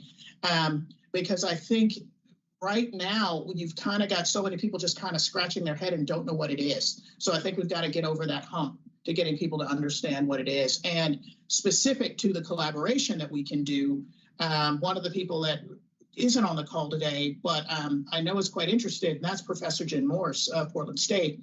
And she has students at the ready to collaborate for all sorts of things, like gathering pre-spawn mortality data and all the things that we're talking about. So I think, you know, the collaboration and communication, those things are some of the keys to me. So that's all. Thank you.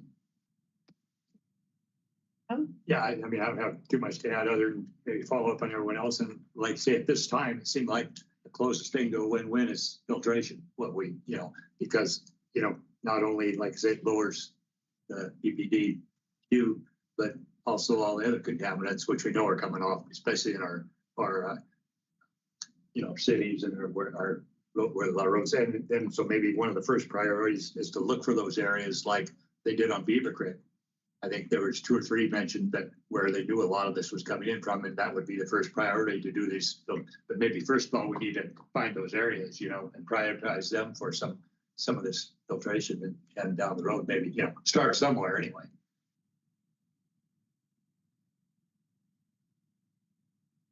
I have a couple questions. I'll pop in. First of all, I'd like to say that that's an interesting presentation to have while driving. But I really appreciated, very comprehensive. Everybody was so good. I might have missed a couple things, but I was curious how, and maybe this is impossible to know, or maybe you do know it, but is there any sense of the percent that this is causing to coho mortality just overall?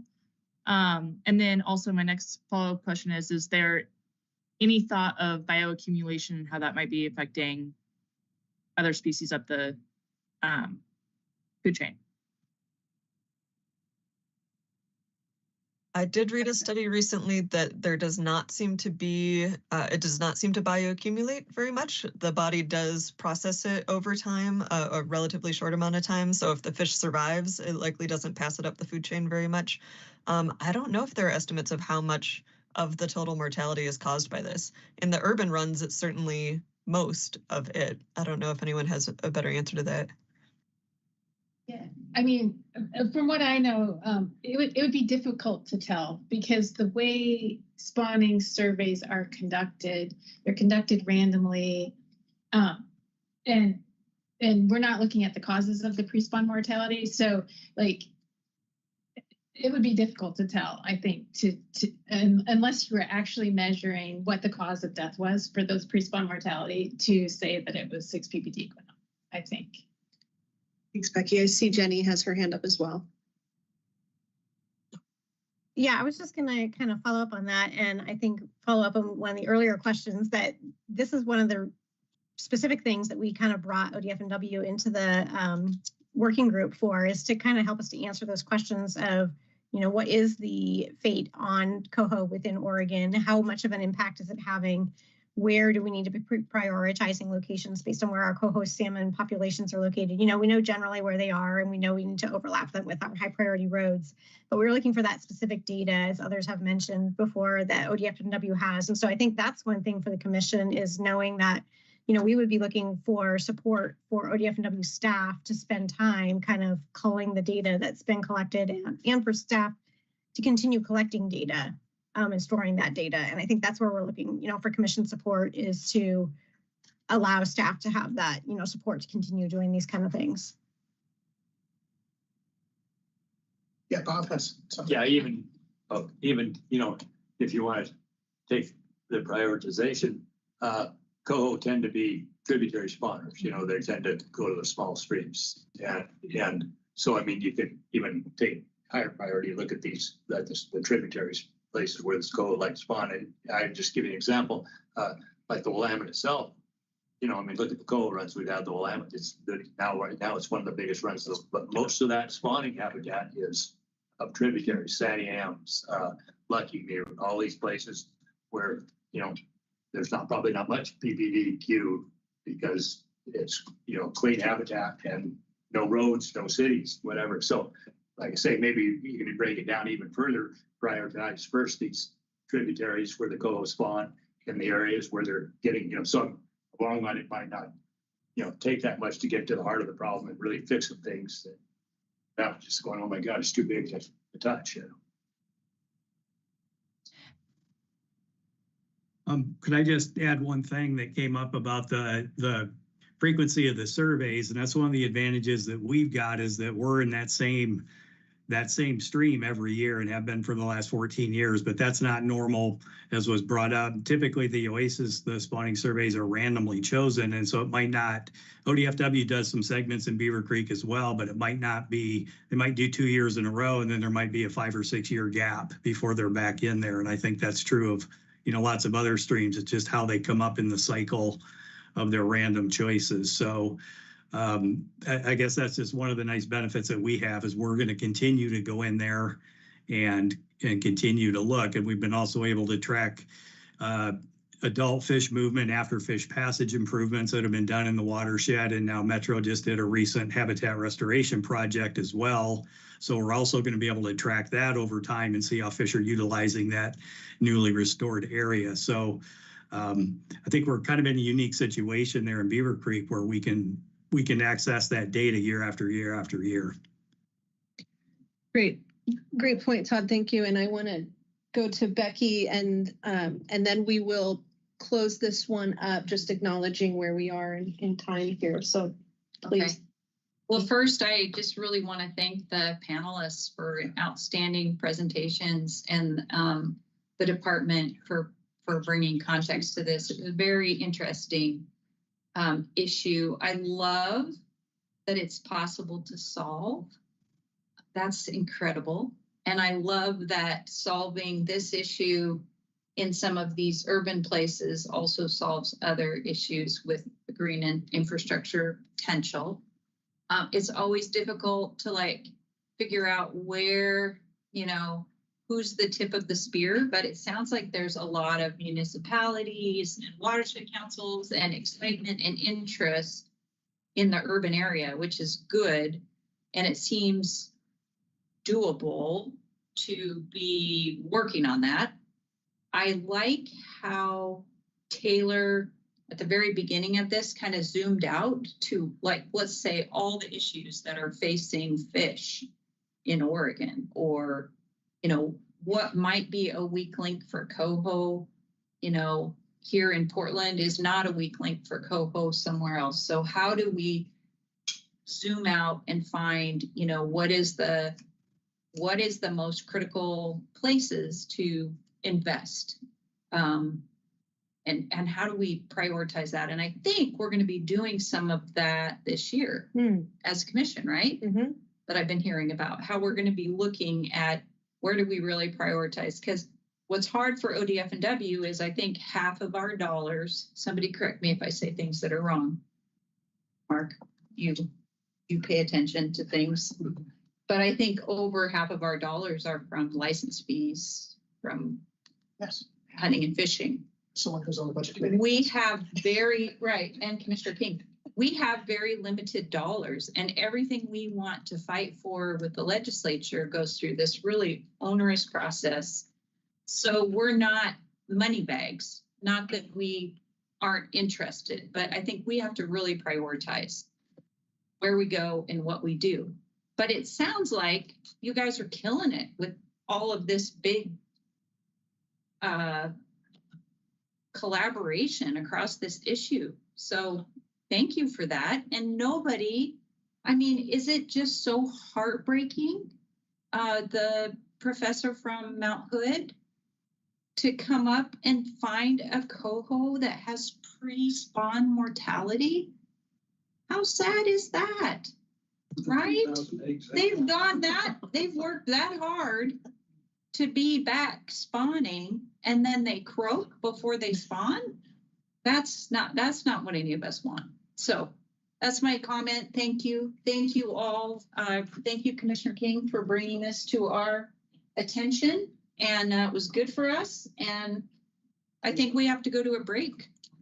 That was I wanted to acknowledge Commissioner King again for bringing it forward, and you know, again, just assure the commission and the folks that put all of the work into this conversation today that, you know, as you see, you know, we've got Ben and Spencer and Becky and others, you know, deeply engaged and looking for ways that we can plug in, considering all of the kind of priorities. And so anyway, just really appreciate everyone's time today.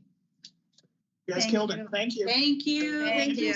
Thank you to all of our guests and speakers. Great job. Appreciate your partnership and look forward to continuing to work with you all. And wish you could have been with us in person. Boy, we would have loved to be in the same room with you all. Thanks, everyone. Thank you. Thanks for your interest. Thank you very much. The chat. Oh, yeah, basically. Michelle, shall we leave or just stay signed in? Yes, please go ahead and stay signed in. We will be, for the second half, we will be returning to the same meeting link. So if you want to just leave for now, we'll be back shortly. Thank you. Thank you.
Wonderful. Thank you. Great. Thank you, everyone, for being here. It is 3:15, so I am thinking we will get started. I'm struggling with seeing myself in two places on my screen right now. I'm just going to have to deal with that. Okay. Good afternoon, everyone. I am Sarah Reif. I am the Acting Deputy Director for Fish and Wildlife Programs here at ODFW. Welcome to the second workshop of our afternoon together with the Oregon Fish and Wildlife Commission. Really appreciate everyone being here. I also just really appreciate everyone's flexibility and willingness to pivot to a virtual space together. I would have much rather have been able to meet and or revisit with all of you in person, but you know, we're good at this now. We're good at pivoting to the virtual space. We've been doing it for a while. We are very, very excited to have this workshop with you together. The whole goal of this afternoon, I'm just going to give a little bit of framing and then we'll do introductions here. The whole goal for this is to just showcase some of our great conservation and community engagement projects supported by ODFW's Oregon Conservation and Recreation Fund, or OCRF, and also to engage the Commission with conservation leaders who you'll be hearing from to hear about their work, about their challenges, their successes. Great opportunity again. Just like our last workshop, we're in Portland. It's a very place-based discussion with great relevancy to some of the areas of focus for you all in terms of serving all Oregonians, in terms of thinking about how you prioritize the landscape, how you work at larger scales. But this time we're bringing in a bit more of a social context to the conversation. I would like to just I hope I don't get too much feedback there, but I would like to just start with, let me see here. I think I would like to just start with having the commissioners start maybe with Chair Wall, have the commissioners introduce themselves. And then I would like to also introduce Antonio Salgado. Antonio, give us a wave. He is our community engagement coordinator. We were just going to set the stage for you all, and then we'll provide an opportunity to hear from our speakers. But I think what we'll do is have the commissioners introduce themselves, and then our invited guests introduce yourselves, and then we'll get into the setting of the stage. Does that sound good? And we will have presentations from our OCRF grantees, and then the whole last hour of our time together today will be really rich, just conversation, discussion. So with that, Chair Wall, I would love to pass it to you. And you can't hear you yet. You seem to be muted. Okay. There Welcome, everyone. Thank you for being here, for being so flexible, as Sarah said. And this is a conversation we've looked forward to a lot. So I'm anxious to get to hear from all of you. I'm Mary Wall, Chair of the Commission. I live in Langlois, and I can't wait to hear from you. So I'll pass it to the Vice Chair. Good afternoon. My name is Becky Hatfield Hyde, and I am in Brothers, Oregon, which had -7 and 40-degree winds this morning. So Portland actually looks pretty nice to me, but Commissioner King often talks about, you know, just the deep importance of our urban spaces. And I'm so thrilled to listen to what you all have to say today. It's very important being a rural person to learn from the urban community, and just delighted to be here. So thank you. And I do wish we were all in person because that is so much more fun. Yep. Okay. Bob Spellbrink, Commissioner of Slides, Oregon, and looking forward to it. Bob? Dr. Leslie King, Commissioner from Portland, of course, represent all of Oregon. And so this is the opposite of our December where we had all the rural things where I learned about rural. So I think it is also important to, have that yin yang and learn from the importance of each space. So really looking forward to today and I'm hearing from all of you. Mark Labhart, sister. Can't wait to hear OCRF. I have a very big passion for OCRF. On the board. And this time I'm not going to forget Commissioner DeFries. Thank you. I'm Dallas Hall DeFries. I represent the East region. I'm en route home after a conference and almost there, and I will likely lose service towards the end of the call. So I apologize for that in advance. That is okay. We're just glad that you're with us while you can be with us. I would also like to introduce, of course, I would catch her right when she's turned around, but Director Colbert, if you'd like to introduce yourself as well. Good afternoon, everyone. Great to be here. Thanks for everyone's flexibility today, and just really looking forward to the discussion. Fantastic, thank you. And I would like to just offer the opportunity for our invited guests to introduce themselves as well. I'm just going to start with our representatives from the OCRF committee. If you just wanted to say hello and introduce yourself, welcome.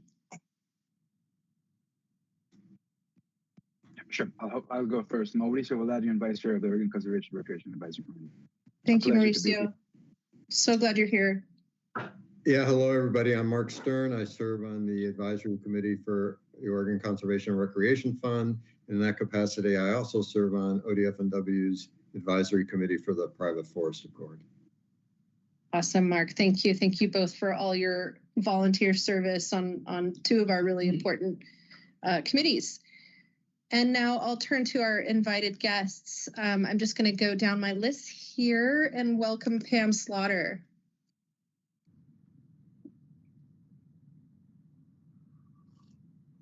We have Pam. Hi, I'm Pam Slaughter with People of Color Outdoors, and I did want to be in person with you guys, but we got the snow. We got the snow, but we're so grateful that you're here, and we appreciate you taking the time to be with us. Chad Brown. Hello, everybody. Just good to meet everyone. With Soul River Inc., it's a pleasure to be here and to share. I'm looking forward to connecting and diving deep into this conversation. Thank you. Thank you, Chad. Thank you for being here. Jessica Carrillo Alatorre. Hi, my name is Jessica Carrillo Alatorre. I use she, her pronouns. I'm Executive Director of Operations for Outgrown, which is formerly known as Hike It Baby. Excited to be here. Thanks for including us. Absolutely. Thanks for joining us, Jessica. I have Jeremy Hart and Alyssa Kajikawa, if I said that correctly. Welcome from Apano. Would you like to introduce yourselves and say hello? Sure. Hello, everyone. My name is Jeremy. I'm the Environmental Health Manager at Apano. And yeah, I appreciate you guys inviting us. Hi, Elisa Kajikawa. I'm the Community Development Director for our place-based programs. Thank you for having us. And for those that don't know, Apano is the Asian Pacific American Network of Oregon. We just go by Apano. No. You just go by Apano. Thank you. And then I believe we also have some guests that I'm so grateful, even though it was a scramble for them to make it last minute. Some friends from the organization known as Green Lens. I believe we have Peter Condra and possibly Angelica Cortez Mejia, if she was able to join, I'm not sure. Peter, are you with us? Hi, everyone. Yes, I'm happy to be a last minute addition, and I'm also sorry that I was a last minute addition to the program. And Angelica wasn't able to make it today, but we checked in about this meeting, and I'll pass on some of her comments. Wonderful, thank you. Really appreciate everyone being here. I want to just pause and make sure I didn't miss anyone. Antonio, would you like to say hello? Yep. I do see Kia, I believe. Yeah. I didn't hear from Kia. Go ahead. Hi, Kia. Hi, my name's Kaya. Kaya. I am here sort of supporting learning work for the Nature Conservancy, and I am Mark Stern's child. So just here to listen to him talk. All right. Oh God. I've actually heard a lot about you, so it's so cool to put a face with a name. Thank you. Great to have you here. Also, I see is Renee Myers. I believe you're on as well. I just wanted to acknowledge that you're here as well. If you wanted to say hello. No worries, thanks, Sarah. Yeah, I'm Renee Myers. I've been working with Chad Brown on both Soul River Inc. and his other organization, Love is King, for about 7 years now. And just thanks for letting me listen in and helped write this grant. And yeah. Thanks. Well, thank you for doing to that. hear about the other organizations. Awesome. Thank you for being here. So I will. All right, I'll go. And then we'll keep going on to the setting the stage. My name's Antonio Salgado. I work for Oregon Department of Fish and Wildlife, ODFW. Been with the agency for 10 years now. I was formerly a fish biologist and slowly moved into this role as a community engagement coordinator. My job is to really talk to everyone that is a hunter and angler, as well as those that are not and have no plans of being either. That's my job in a nutshell. Awesome. Okay, so let's get into it. Thank you again for being here, everyone.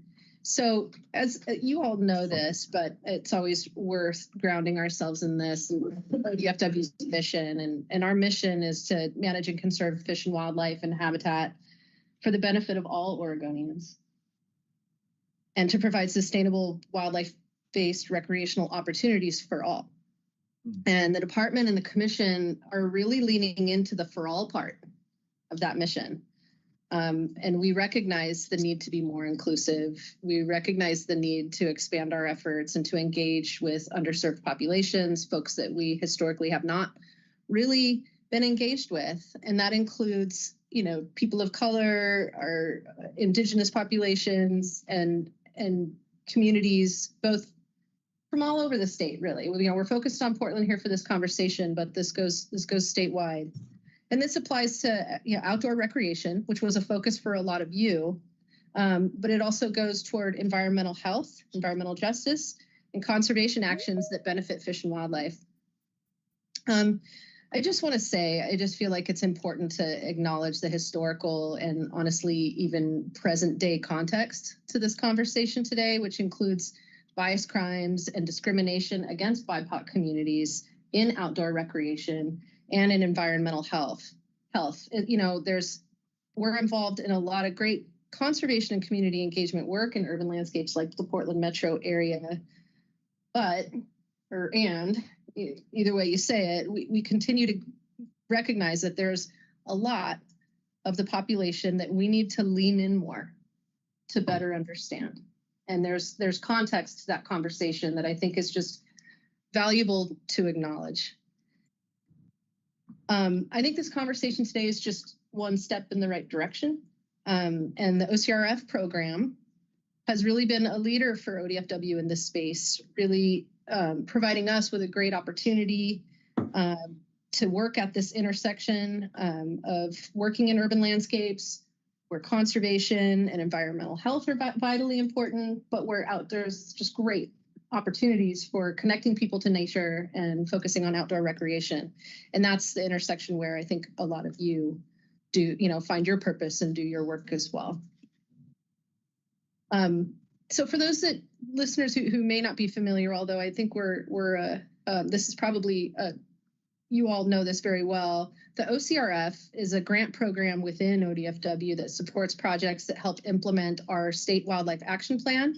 So it helps support our species of greatest conservation need, our habitats that we've prioritized as being at risk, and addressing some of those threats and barriers for those species, as well as the grant program also creates opportunities for wildlife-associated recreation, conservation, and education as well.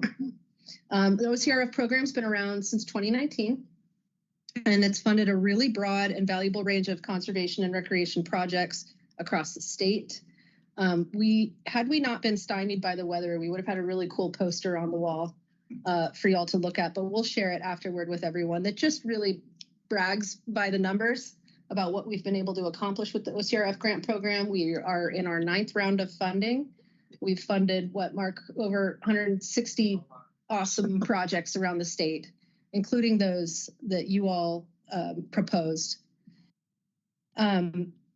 That's the stage setting I wanted to do. What we're planning to do, I'm going to pass it to Antonio to help round that out, and then I'll kind of reiterate our agenda, and then we will hear from Mauricio and Mark. Antonio, what would you like to add to help set the stage for everybody? Just the commitment. ODFW is committed to doing what we're doing today. And what I mean by that is speaking to BIPOC groups and groups that focus on BIPOC and underserved populations. This is not meant to be a one-time only. This is meant to be really the step or one of the steps in the right direction and bringing us throughout the agency across the state to focus on work like this. Yes, great point. Thank you. With that, I wanted to turn it over to Mauricio and then Mark to just share some perspective from the OCRF Advisory Committee, reflections on the work of the committee and the program, and insights into the future direction where you think things might be headed. Thank you, Sarah. I think I'm going to let Mark go first. I would hate to leave Kaya on suspense for too long.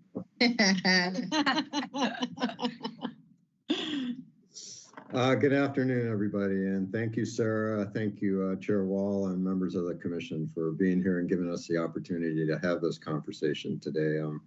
I too wish we could have been in person, but I guess there's a couple things about OCRF that I would share with everyone that excite me and really motivate me about it. And the first one is really that its founding is around the Oregon Conservation Strategy and the Oregon Wildlife Action Plan, because those are documents that have been around a long time. I think I even helped write one of the initial Oregon Conservation Wildlife Strategy plans years ago.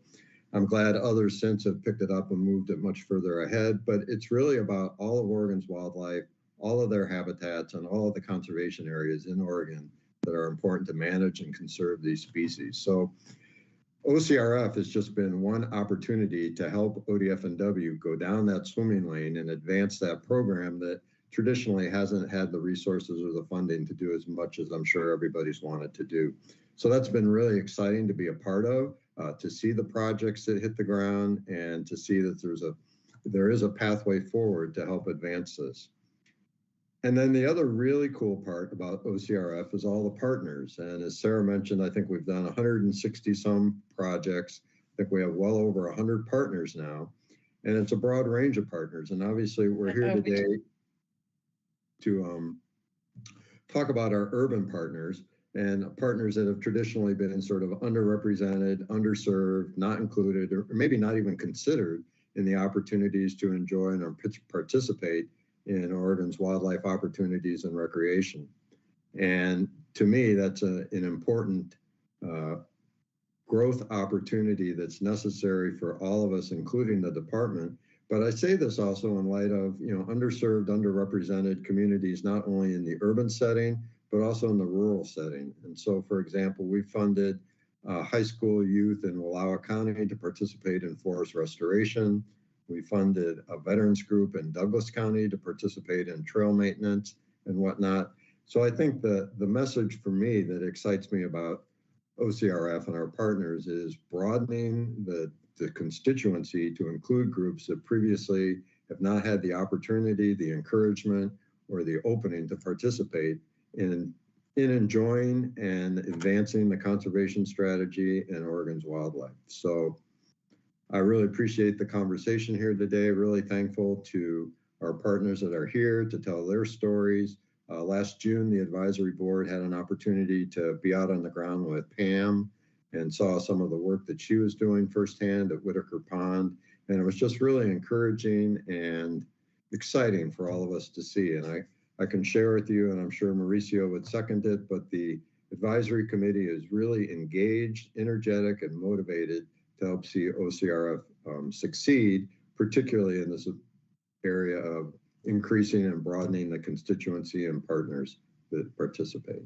So thank you all and look forward to the conversation. Thanks, Mark. Thank you, Mark. Okay. I would want to bring us back to something you mentioned earlier, Sarah, which is the time in which we are.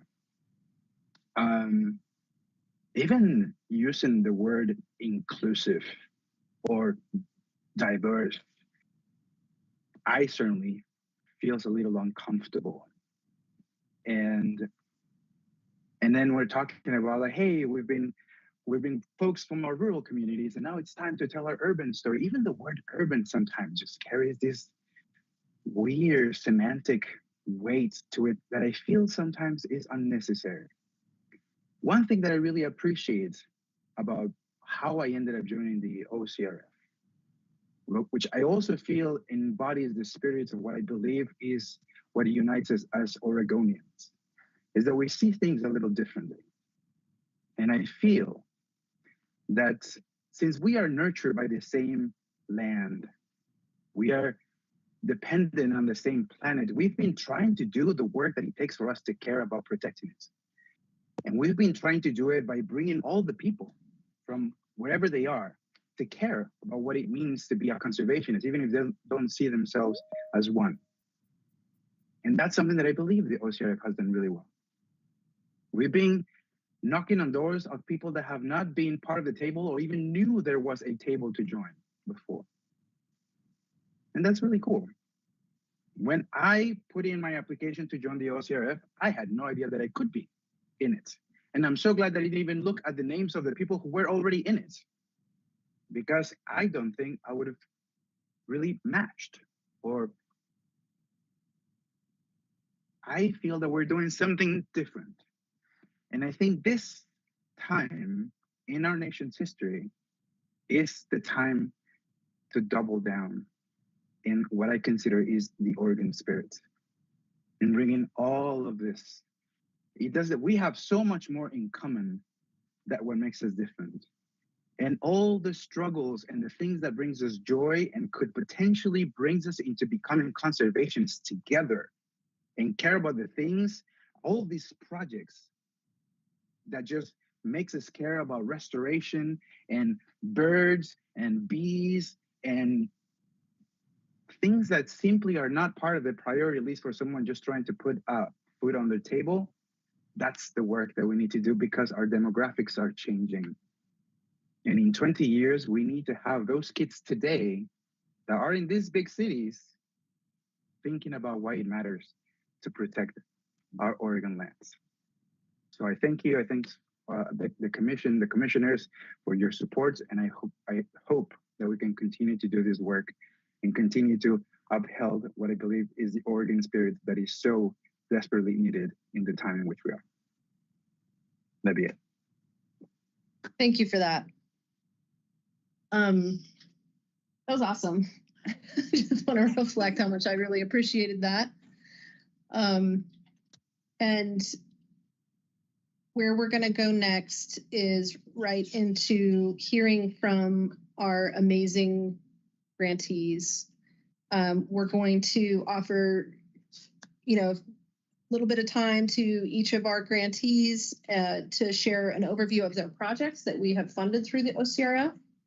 And then after we do that, we're going to just engage in discussion, as I mentioned, and really kind of get into these, questions of why you all do this work. What have been some of those successful outcomes? How can ODFW be a partner? And so we'll explore some of that together as well. So I invite each of you to tell us about your overview of your project, some of the key objectives and outcomes, but would also welcome, if you have any reflections on lessons learned of things that sort of felt like barriers in the process as well. We only learn, we only get better by learning. So, so please do be candid, and we look forward to hearing from each of you. I'm going to start with Pam, if you don't mind, Pam. I'm going to go Pam, Chad, Jessica, Jeremy, and then Peter. So we'll go in that order. Pam, I appreciate you being with us and give you the floor here. Okay, so do you all have my slides? I do. Yes, let me get those up. I forgot that was my my job here. I do have it open. Just y'all give me a second. Okay. Mauricio said a lot of what I was going to say, so now my time will be shorter. We'd love to hear your perspective on it. So let me share my screen here. I promise you I'm almost there. I've almost got it.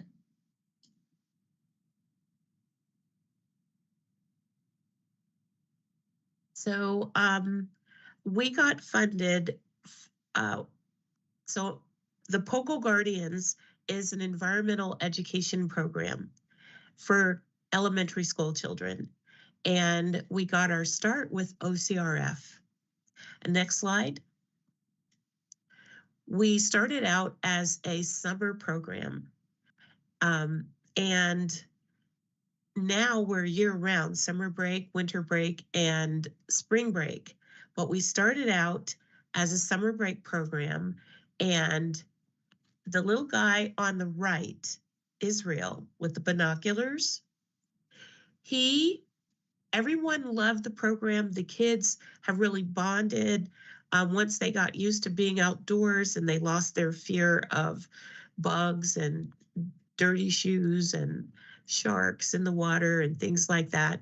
They started to really love the outdoors. And Israel, I give everybody a copy of my book. Hi, my name is Robin, and it's about the American robin. Israel told me he didn't like my book. And when I asked him why, he said, well, it's because you blame birds. You blame cats for killing birds. He goes, and that's the whole reason cats exist. That's their whole job. Do you know how many birds there would be if it wasn't for cats? So we had this talk. Once he learned that cats were actually introduced, he got really thoughtful because he's a cat fanatic, but he also loves our native birds. So he was really thoughtful. And about 4 months later, his mom posted a letter he had written for school, and it was called How to Be a Great Cat Parent and Still Protect Our Native Species. And I sent the letter to the zoo and to the Humane Society, and they were really impressed. It was a really good letter. And one of the things it mentioned was catios, and the Humane Society and the zoo were both pushing catios at the time. Well, long story short, they ended up bonding. The zoo really became a partner with POCO. The Humane Society became kind of a partner with Israel's family.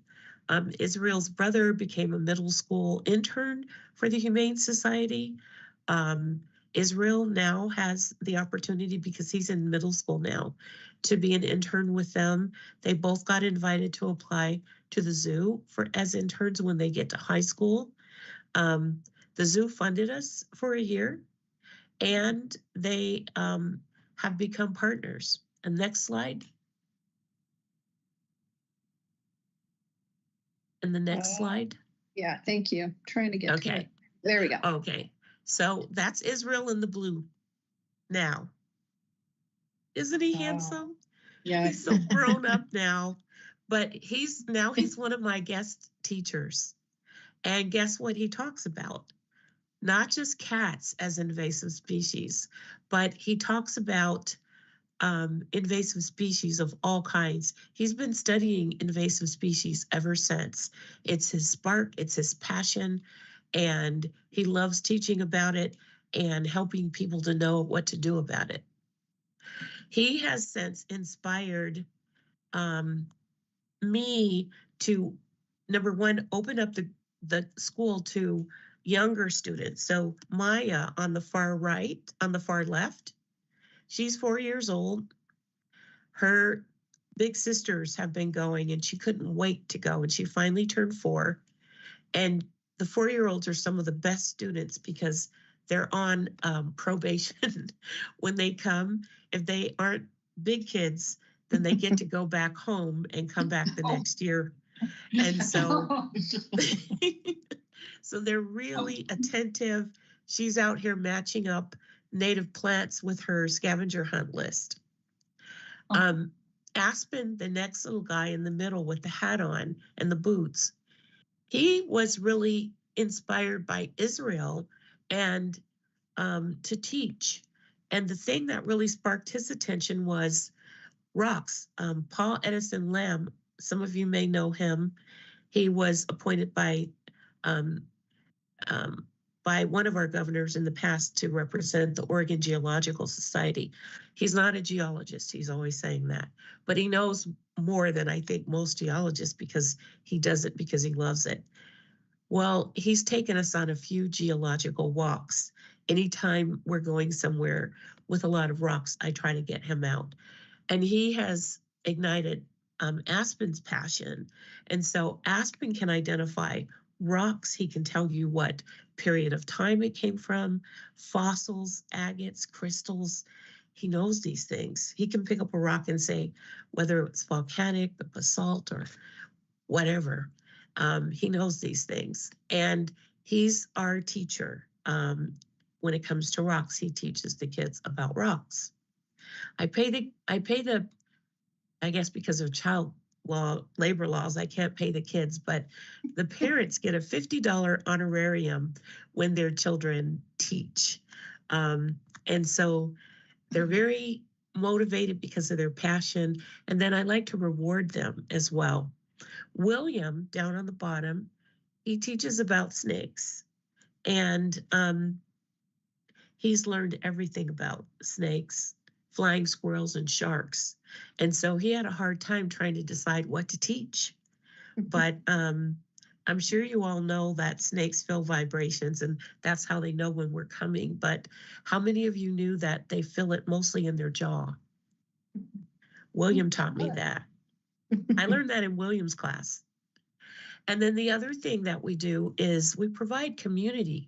Believe it or not, a lot of our kids still get bullied in school because of their color, or because of where they're from, or their accent, or just the way they look. And so a lot of the kids don't have community. They don't feel that they have community. And they were all headed for lunch. And then one of them yelled group hug, and they all started hugging. And so I just snapped that picture. It just captures the spirit of community. So that's where we are. And we started because of that first summer funding from OCRF. And this year and the next year, we're funded by ODFW. So I thank you guys. Thank you. Thank you so much. Wonderful. Great stories. We'll go through everyone, but there's so many things I would love to follow up on that with, but we'll move to Chad Brown next. Chad, if you feel ready. You look like you're muted. There we go. Can you hear me? Yes. Okay, great. I was wondering, is it possible, I have some slides on my end, could I be able to present on this end or no? Absolutely. Absolutely. There's that share button on the right. It's unfortunately right next to the leave button. I wish they didn't do that, but I won't press the leave button. I see it. I've done it. Let's see here.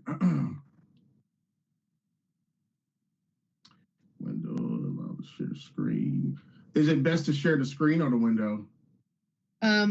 Window's a good idea. Okay.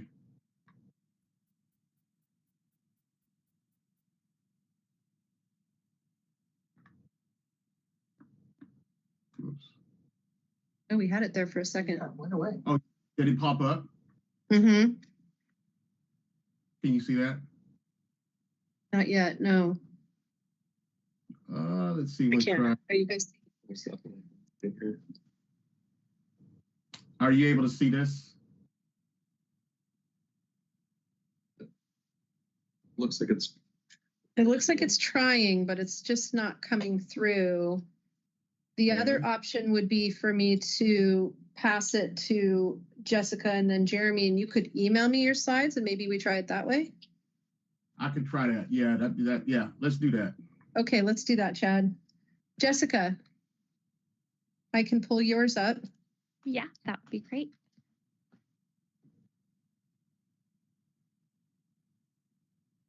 I told the team here that I would be able to do this, and now everyone gets to watch me struggle.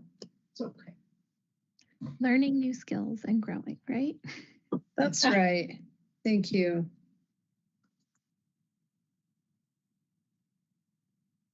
Almost there.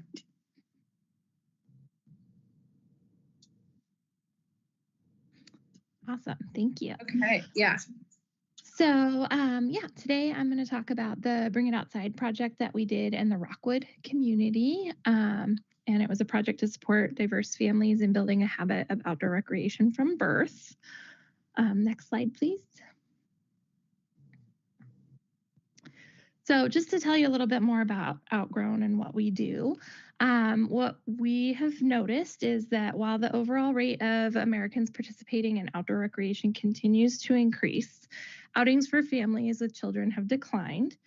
A UK study found that children spend about 4 hours outside per week, which is 50% less than their parents did in childhood. Next slide, please.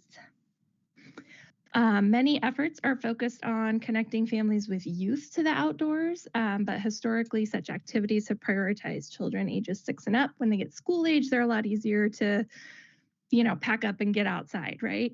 And so what we have seen is a big service gap that we call the baby nature gap. And this is a time where in that, especially the 0 to 3 space, there's a really huge opportunity where infant brains are developing and they're connecting 1 million neuronal connections per second in their brain. It's like one of the biggest brain development times in a person's life. And also parents or caregivers are ripe for behavioral change and doing new things and trying and those new skills we just talked about, right? Like people are open to that. So we get this opportunity to touch multiple generations. Next slide, please. So we are bridging the baby nature gap. Our work helps families with children 0 to 5 years old build relationships with nature as a way to improve mental and physical health, prevent adverse childhood experiences, and encourage environmental awareness from birth. Next slide, please. And the big takeaway is that connecting families and children with nature is a really important mechanism for improving general health, environmental connectedness, and attitudes and behaviors towards nature. Next. So we ran our Bring It Outside program in the Rockwood neighborhood of Gresham. And the program itself fosters environmental awareness, family wellness, and community resilience through nature-centered activities, ultimately empowering local communities to organize and lead them for their own community members. One of the big pillars of this programming is we train community facilitators who are representative of the communities we're trying to work with and give them the training they need to deliver programming that engages and connects families to their environment. So some examples of that are our smart exploration workshops, which introduce the basics of getting outside and being prepared and safe with children ages 0 to 5. Our Footprints focuses on early environmental awareness around our impact and leave no trace principles and how to practice that with little ones. And Water talks about connecting families to the importance of water and our wetland ecosystems as valuable places to explore and protect. Next slide, please. So, like I said, we did this in the Rockwood community of Gresham. It's a high equity community. It's urban, and we wanted to really reach out and connect in that area and had some partnerships and interests from like City of Gresham, where they also wanted to see more families visiting some of their spaces. So we hosted 12 outings in the Rockwood neighborhood, especially in Nadaka Nature Park, which had a nature trail, a picnic area, and a playground. So several different ways to enjoy outdoor spaces right in the middle of the city. And you can see the breakdown kind of the participants in the program. We also hosted a family festival in the park with partners like the Oregon Zoo, U.S. Fish and Wildlife's Northwest Family Vacation Program, Nurturely, and more. And so these are some pictures from that. Families getting out on the trail, our festival, connecting with our zoo representatives there. You can go to the next slide, please. And we also built a story map that had 10 recommendations for family-friendly outings that families could continue to explore once they'd kind of gotten comfortable and familiar and, you know, this is how we get outside in our own neighborhood. And hey, we really like this as a family. Where can we keep going? And we made sure that that was available in Spanish so that people could read it in their native language and feel more comfortable about the information. If you want to see the map, you can use the QR code there. We also distributed 45 gear kits that had things like baby carriers, backpacks, and water bottles so that families had some basic gear to keep going outside with. Next slide, please. And overall, we had 95 families served. 45 of them joined our Bring It Outside outings, and 50 of them were at the festival. We collaborated with 9 community partners and participated in support events with them and provided multilingual content and kind of that 0 to 5 engagement for their events. We also partnered with 10 outdoor and family brands who donated $5,000 in giveaway gear that we could give to these families and trained 3 community facilitators, 2 of whom were bilingual. And the Bio Project in Rockwood supported families to explore local green spaces, engage hands-on with nature, and nurture a new generation of conservation-minded outdoor enthusiasts. We have a quote here from one of our participants who gave their original quote in Spanish and translated. It says, "This type of program is very good for the development and growth of our children and for them to learn to love and respect the natural environment." And I think it really just highlights this idea that if we give families the basic tools they need and those early introductions, we really can help them grow into being conservationists down the road, but we have to introduce them first and build that relationship. That's my presentation. Thank you. Wonderful. Thank you, Jessica. I will pass it to, I think, Jeremy now. And I think you also had some photos for me to share. Would you like me to share those now? Yeah, that would be great. Okay, cool.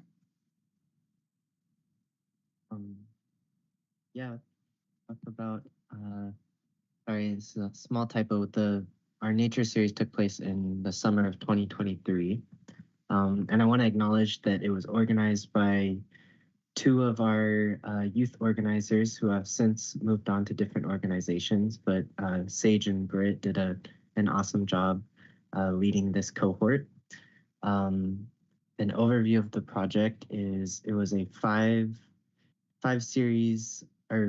session workshop series where we tried to take youth out and create opportunities for them to connect and learn about nature in a space that was safe and accessible and allowed them to be in community with peers who, who looked like them, who they could relate to and who they could, be comfortable with.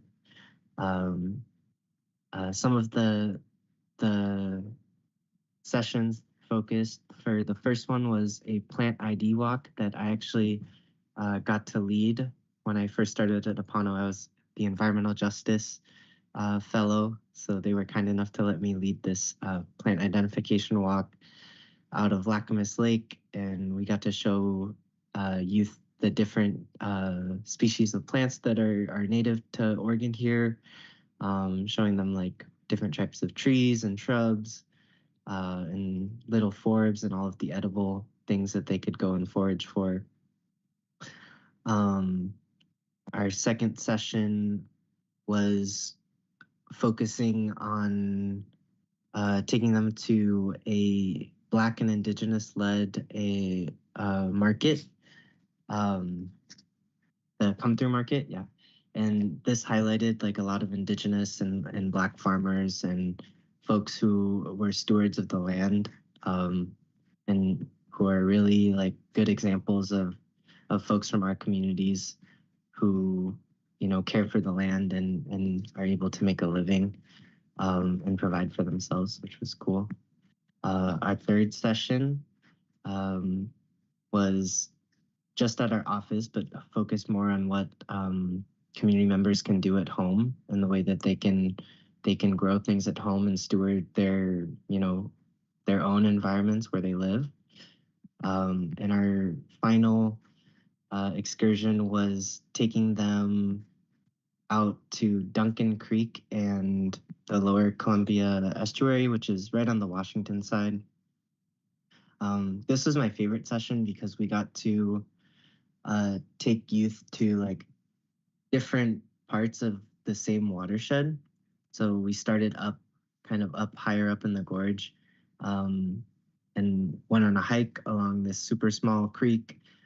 We got some people from Friends of the Columbia Gorge to give us a tour and talk to us about like what makes a creek healthy and what are the things that they're doing to restore them. And then we actually drove down to a part of the Lower Columbia Estuary that had just recently been restored. And we got a tour from an Indigenous elder from the community who spoke to us about like the importance of this estuary in regards to like salmon habitat and the Indigenous uses or the Indigenous like significance of having like healthy environments where wildlife can use to go and you know, reproduce and have healthy populations. And then also focusing back on like the Columbia River. It's such a big and visible like part of our geography here in Portland. So I thought that was really cool that we were able to show you the full scope of this watershed. Mm-hmm. Yeah, that was an overview project. Thank you. Thank you. Appreciate that. I'm going to go to Peter next, and then I'll come back to Chad. I think I was able to get into what Chad sent, so, but I do have the pollinator habitat project pulled up. So I think, Peter, if you feel ready. Sure.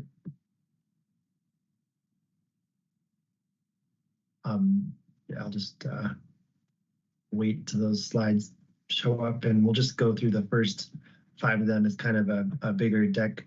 I was fortunate that Dasha Forrester, who you could see there, our former community director, made this report in 2023 to summarize what we had been doing with Green Lens, and so I'm happy to be able to show and tell a bit more context. I'm a co-chair of the board of directors, and I actually got involved through the activities that were funded by this grant. So truthfully, the last wild 2 years of me getting so involved in this org have been thanks to this one OCRF planting. I just went to go check it out, and Dasha met me there. She said, "Oh, you want to volunteer? Oh, you speak Spanish? Oh, you know how to garden? Hey, come with me, you're joining our board." And she swiftly incorporated me into things. So thank you for setting me on this path. My full-time job is as engagement manager at Columbia Land Trust. So I want to say hi to Pam and Mauricio, who I've gotten to work with through that organization. Next slide, let's get into the program here. So background about Green Lens, Lens as in for folks from outside of Portland today, is a neighborhood in Southeast that is kind of bisected by the 205 freeway. So it's highly environmentally impacted by the freeway itself, and the kind of lower hanging geography means we collect a lot of heat and a lot of pollution. So that drives a lot of what our programs are about. and been active since 2012. This program with the pollinator habitats has been oriented towards creating green space, cooling the environment, creating corridors for pollinators. And this photo here is the Malden Court Community Orchard. It's a patch of city property along the Springwater Corridor bike trail that Greenlands and neighbors converted from just a bunch of blackberry into this orchard we manage. Next slide, please. So this is getting kind of line by line into diverse programming we've had over the years, and much of this is still active. Pollinator habitats, that is literally just creating gardens with native perennials, and often I think we may have worked with DPAVE in the past, but mostly it's converting grassy areas or vacant areas into pollinator habitat. I mentioned the community orchard, and the tool library is kind of the flagship program that we do, that people know us for. People come over to 92nd Avenue and borrow tools. And a lot of that is used for gardening and landscaping projects, naturescaping projects. Seed library, people drop off and borrow seeds there. Gardening aid refers to plant swaps that we host in the tool library. We have annual youth internships, and they engage with all of these programs and more, including these OCRF plantings that we'll focus on. And then the Green Ring is not as active these days, but that was a larger kind of wayfinding pedestrian and green corridor project that had a bunch of signage and activities around it before my time. Next slide, please.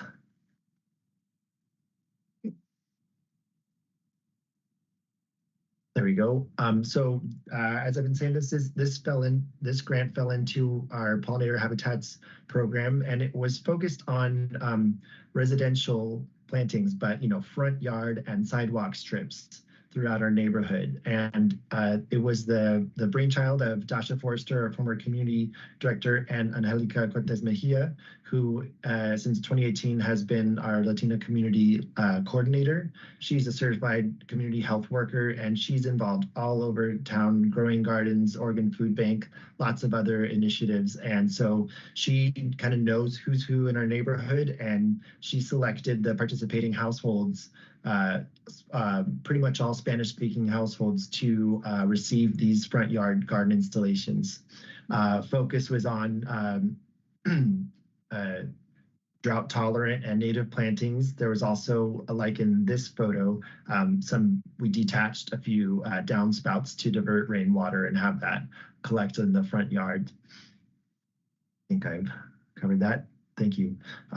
So total of 6 gardens that year, but this something to note is these funding helps combine with other funding sources to have a bigger campaign in the year, and so one can't really be removed from another. Strictly speaking, this funding went towards those residential gardens, but we were able in that same season to kind of have the momentum of the workflow to do a 1,200-foot butterfly garden, we called it, at the elementary school on 97th Avenue. So that's worth noting as well. And that's been cared for by the PTA.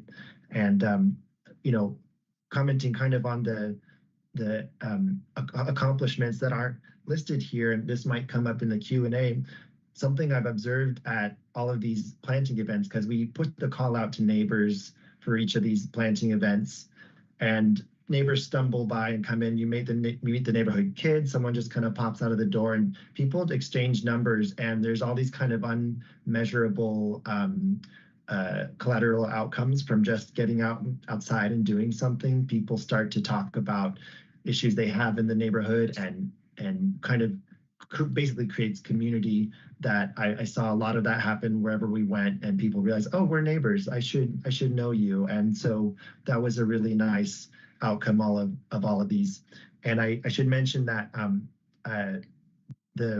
through Dasha, we were able to support these events, not just in Spanish, but also Ukrainian and Russian. And then the Somali American Council of Oregon started joining our events in 2023 and have joined us since to participate in the planting. So we were able to support in Spanish, Ukrainian, I think 4 or 5 languages in each of these events.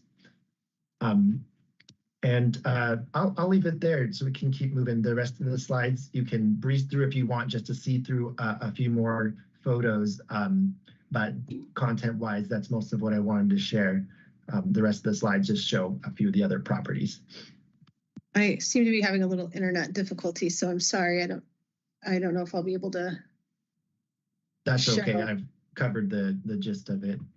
Okay. And yes, thank you, Peter. Appreciate that.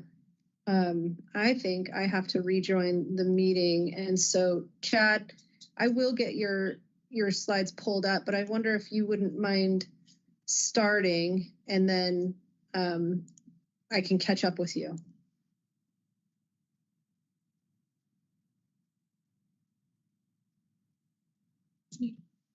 He's muted. Are you muted, Chad? Yeah, that mute button always gets me. Okay, so as you get that rebooted up into the slides, that gives me just a little moment to kind of share about the organization, and always like to share like how it got started, basically a little backdrop. And the organization was birthed around dark circumstances that ties to the personal of the side of me, basically, as a combat vet that served in 2 wars in the United States Navy. You know, so to move forward from that stint, you know, just like a lot of different veterans that you hear of the challenges of PTSD and TBI and the darkness that veterans faced, you know, I was that veteran, part of that number of herds of veterans, basically. They got hit really, really hard dealing with PTSD and also TBI, which, to break it down to TBI, if anyone doesn't know, that's terminal brain injury that I was kind of thrown a couple times and a couple explosives. But over a course of time, you know, your brain does starts to regenerate and come back. And so, but at that time, I was dealing with some heavy dark circumstances to where it was hard for me to function in society, and it brought me down to homeless, just like the stories you hear amongst a lot of veterans. And so I was homeless right here in Portland, and also attempted suicide. I was put in a psych ward for 7 days to prove to the doctors I wasn't going to hurt myself. And through that whole process, I received a lot of help, you know, and a lot of the help came from the outdoors, you know, and within that outdoor space, it was like, you know, biologists, conservationists, fly fishing, hunting, you know, many different folks that was in many different spaces of the outdoors, pretty much, you know, brought me underneath their wing. And I became a pupil for a good 7 to 8 years of just really taking a deep dive within the conservation space and learning from many different people. But one of the things I did gravitate to was fly fishing, and fly fishing became really my way back into society and my medicine of tapping into nature's healing. You know, and so when I found my strength and found my tribe within the conservation space and the outdoors, that aligned me in a really straight path of my next steps, is that I found myself on the Clackamas River, and I was feeling strong that day, and I was like, you know what, I'm ready to kick some butt to get back into society. And I was like, I'm going to do this. And I talked myself up, and I didn't want to actually get back and try to get a job, to be honest. I wanted to do my own thing. And what spoke to me most was the understanding how powerful nature is when it comes to healing in the outdoors and making those connections on our waters, especially, you know, as I'm a big fan of chasing steelhead. and you know, but when you hook in on that fish, for me, it made me smile. You know, it brought joy. It brought me back to this presence, and to a presence of me feeling alive and feeling like, you know, I am in this world, and I'm feeling all the the fun little things that nature, rubs up against us, the air, etc. And so that experience led me to open up, this organization called Soul River Inc.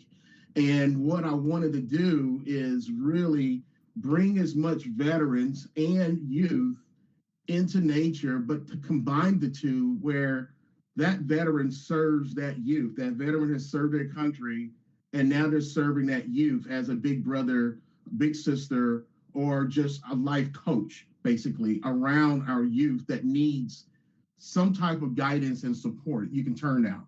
And so, and in exchange for that youth, for that veteran, in exchange, we get purpose.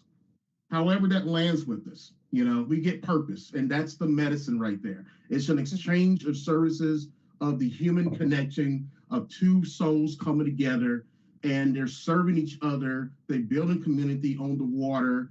They're conversating. They're learning about the etymology on the water, etc. And then it's those little things that I think in our society we do forget, especially in our communities when it comes to connecting and healing in nature. And the biggest piece is connecting to nature, but what we fail to get is that human connection. And so just as I've learned from a couple of Indigenous brothers and sisters, and which is why the organization, you can turn please, is that, as an Indigenous brother said to me with the Quinault Indian Nation tribe, who gave me that first welcome as a soldier coming back, it was like, it's the community that heals a warrior. It's not the warrior that finds and stumbles across the path and try to figure out how to heal themselves. It's the community. And then that right there alone is something that we have missed even today in our own society. And we allow many veterans to just basically wonder and wonder. And then we do the same thing with youth if they're not caught into a great program, like some of the folks here that's running some amazing programs. But it is that connection, it's that family coming together.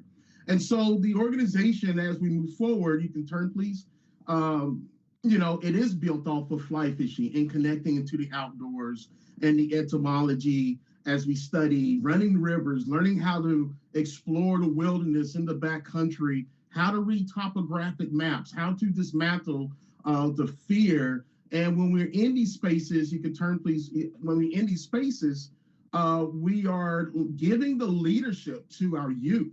And so that's the big thing about the organization, is that we create these platforms for youth to be able to take a step up.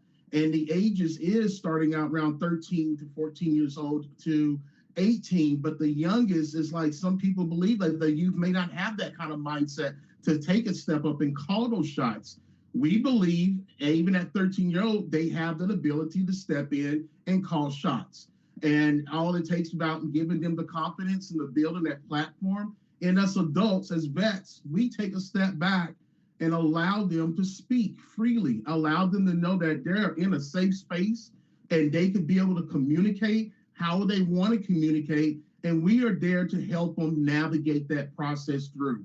And so when we're on these deployments that you see, these pictures, you can turn please, these are deployments that we do in the outdoors, and we call them deployments because it's a military term, but we're transferring that over. We're kind of rebranding that. This is, been doing this for like 12 years now.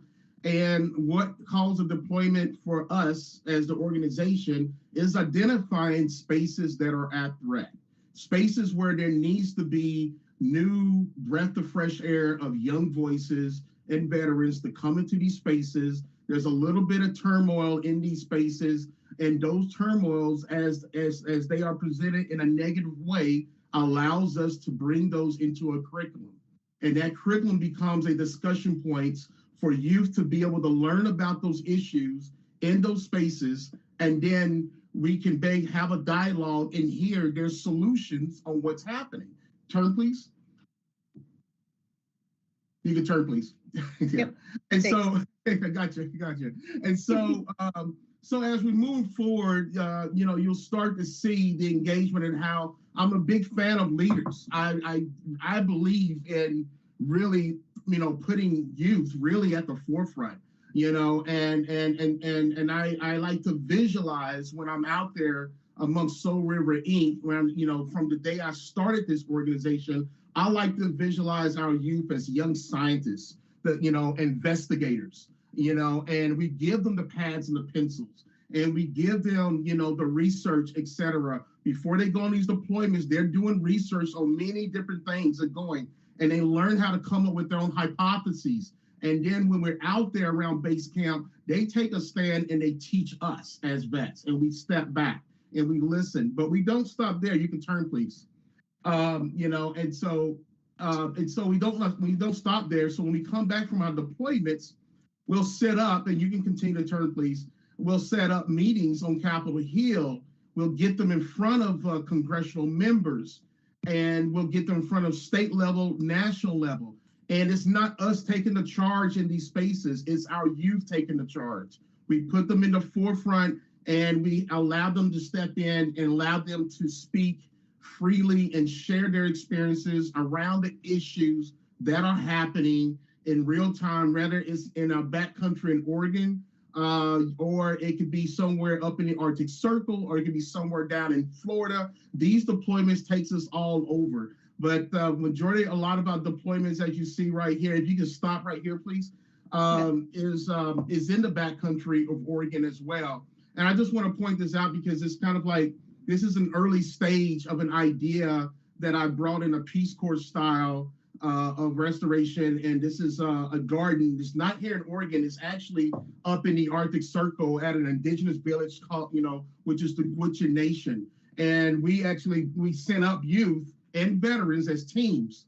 And we spent 2.5 weeks out there basically breaking ground, building fence, planting vegetables, etc. There. And it was a really amazing experience, living on the land, living right there in the indigenous community. But you can turn now, please.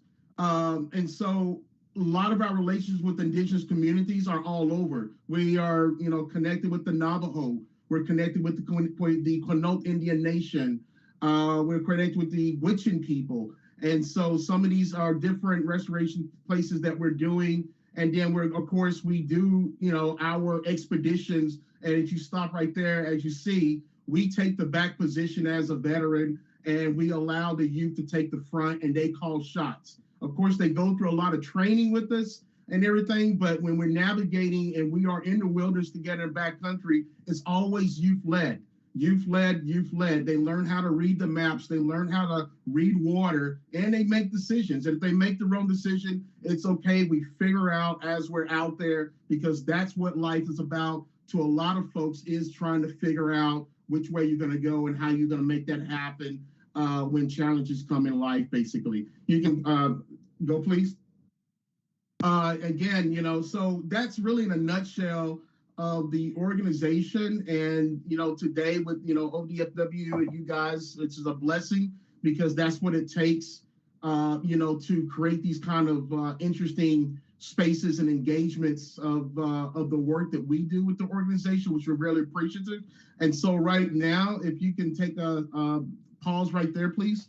We're going to our Eco Labs, which is a new added piece into the Soul River Inc. Then Eco Labs are micro engagements around connecting to the land, indigenous. It's around restoration. It's around, again, allowing our youth to put on their science hat and get them out there, and where they become the scientists for tomorrow. They become the voice for tomorrow. They become the advocates for tomorrow. And then from the veteran standpoint, we're giving them just a container for them to be able to operate in. We're letting them know that we have their back. We're there to support you, and we're there to move forward. If you make a mistake, it's okay. We will catch you. That's what we do, and we allow them to be able to move forward. And so, as you see in every image that you see, it's the relationships of youth and veterans working together, which this is, and we, from the veteran standpoint, we have veterans that have served from all over. We have disabled veterans. We have special forces guys that comes in that wants to support. We have officers, brass that steps in. It becomes a collective, full-on community of all about engaging with our youth and getting them ready to take on life as leaders, basically. And our ultimate goal as a veteran is to watch them grow, and hopefully they take some form of a leadership within the conservation space. Today we have a board member who's been on the board from that graduated from the program, and she serves on the board. She's been on the board for 4 years now. And we have had youth that has working for NOAA, and we have actually youth that actually has just got a job with Senator Ron Wyden from the and stepping in from the environmental justice. And so we play a really big role within the congressional spaces. And so our program just doesn't stop when we come back from these engagements. Our program pushes into congressional spaces, state level and national level, and that's where youth learns how to articulate what they have experienced. That's most important. I'm a big advocate for how are you able to carry your message through? How are you able to articulate, even at a young age, to be able to handle and navigate these hard conversations that we are facing or dealing today? These youth also learn that not everybody is going to agree with you, and so when that happens, how do you navigate that, right? And so these youth, they take on real experiences and they step into these congressional spaces, and we basically cheer them on, and it's a collective. A lot of the organizations and partners we work with is a random from Oregon Wild to Native Fish Society to Alaska Wilderness League. Senator Ron Wyden's team, we have built a really close relationship with them, and we work really close with them, with Senator Ron Wyden, who comes in and steps in and helps us out. In a nutshell, that's it, period. Thank you, Chad. That was amazing, and just so appreciate you sharing your story with us as well. And I appreciate just hearing from all of you. And actually, Antonio and I were just kind of having a little side conversation about how a lot of the questions that we were going to tee up for you really got answered in what you all shared. And some of the things that I heard that I'm really kind of reflecting on and taking with me are like the unmeasurable collateral outcomes that Peter talked about.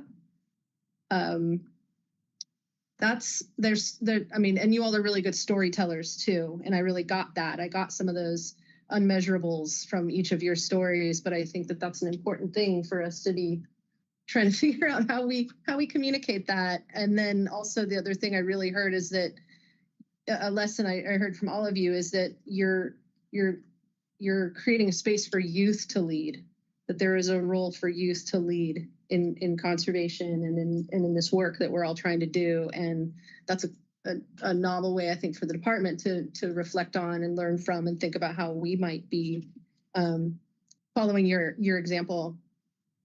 And then, of course, just the community connections that you all spoke of as being just really an awesome outcome and something that we're striving for as well.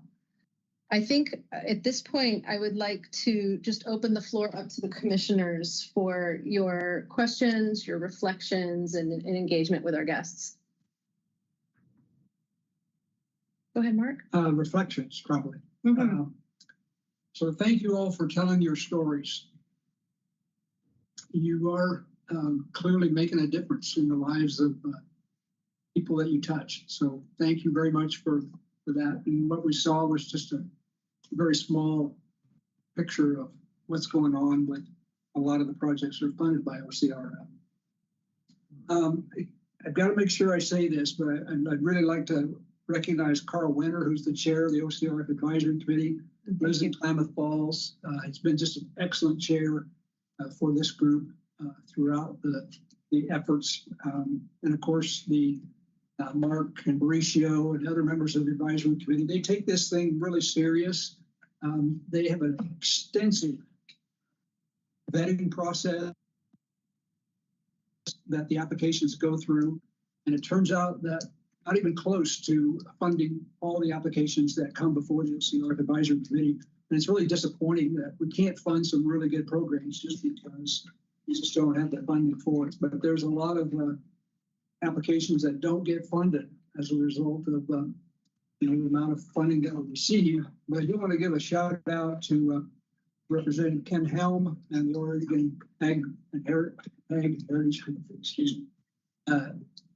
Natural Resources Committee. 2 bills passed out of the legislature yesterday out of their committee. Both of them were OCRF bills, 1.5 million in general fund, and then 1.5 million in general fund for the beaver program, both tied to OCRF. They've still got to go through Ways and Means, but at least the legislature clearly sees the role and the value of OCRF. So I want to just bring those forward in a reflection. So I want to thank the OCRF Advisory Committee for their passion and their commitment to this effort. Thanks, Mark. Appreciate that. Go ahead, Becky. I have kind of a strange one. If the, because I think this is also supposed to be sort of a conversation. Yes, please. And what I would like is if each of the panelists could reflect for a minute on, I don't exactly know how to put this, but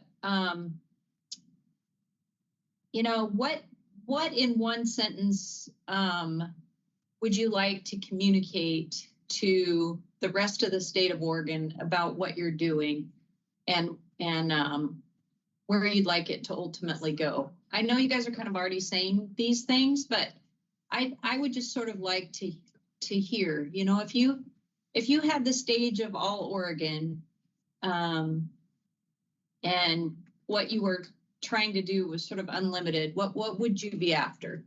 I'm not saying that we can do it through OCRF, but I just want to hear your aspiration because you're a special group.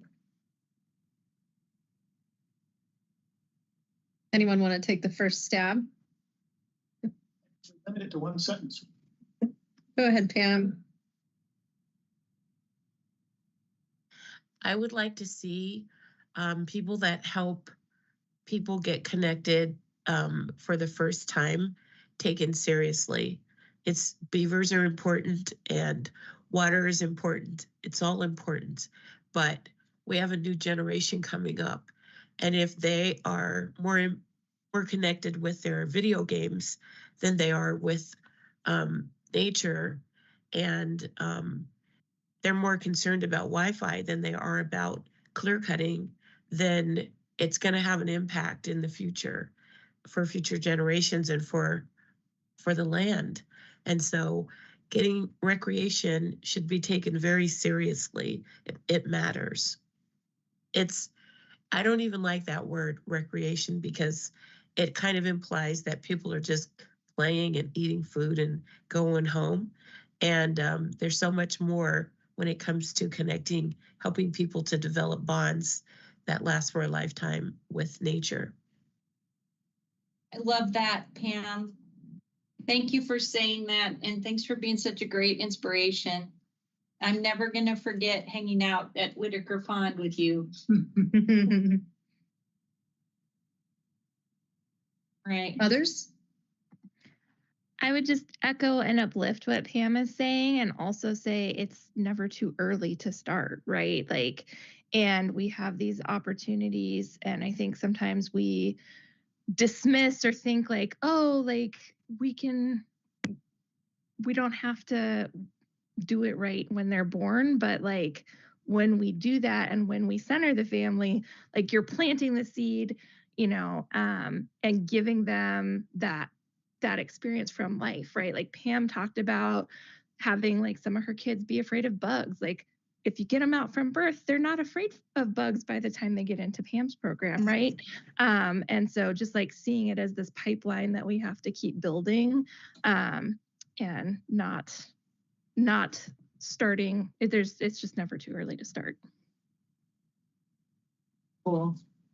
Thank you. Thank you. Anyone else? See Chair Wall. Oh, no, I see a hand on the top one, the top corner. Yes, I see Chair Wall, but I wanted to just offer everyone the opportunity to answer Becky's question if they wanted to. Peter, what's coming in? I got an idea. I liked your scenario, it was if I had the attention of all the resources of Oregon on anything related to this topic, I think what I wrote down was sustainable models for nonprofit funding. And I think that that in this imaginary scenario, maybe all the powers that be could find a way to kind of remove the burden of certain administration and funding and kind of HR and finance, all these really heavy, expensive things that make it hard to run an org sustainably.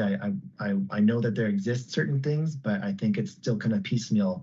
And I'd love to see a central, really supportive service that helps all these causes thrive, because people come with a dream and this excitement to do these programs, and you get a grant that's for executing a project, and then you chase that project grant, and then you drain yourselves organizationally trying to execute it with basically sub market rate labor and volunteer hours, and that's the gist of nonprofit, right?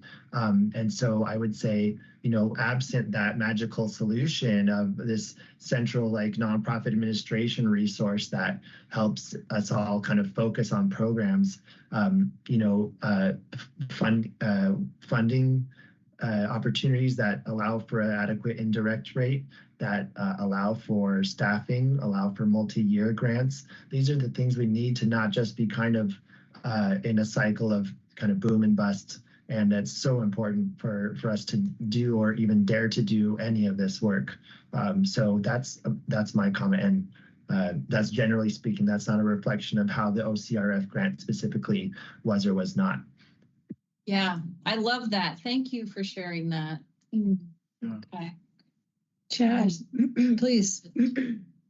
I just want to piggyback a little bit off of what Peter is speaking to, and but I also want to look at it basically or challenge the folks to look at the entry, and I think around the entry into getting in, there's barriers there, especially when you're operating almost solo or half staff, and I think, a lot of people probably is not aware of the barriers of what a one-man show versus even a two-man show or three-man show that's going above and beyond doing the work. I mean, the reality is that when you're working with smaller nonprofits, top level, with you guys, there is a 9 to 5 and there's a salary, right? And you can go home. But when you're looking at a startup of an organization that's going above and beyond their work,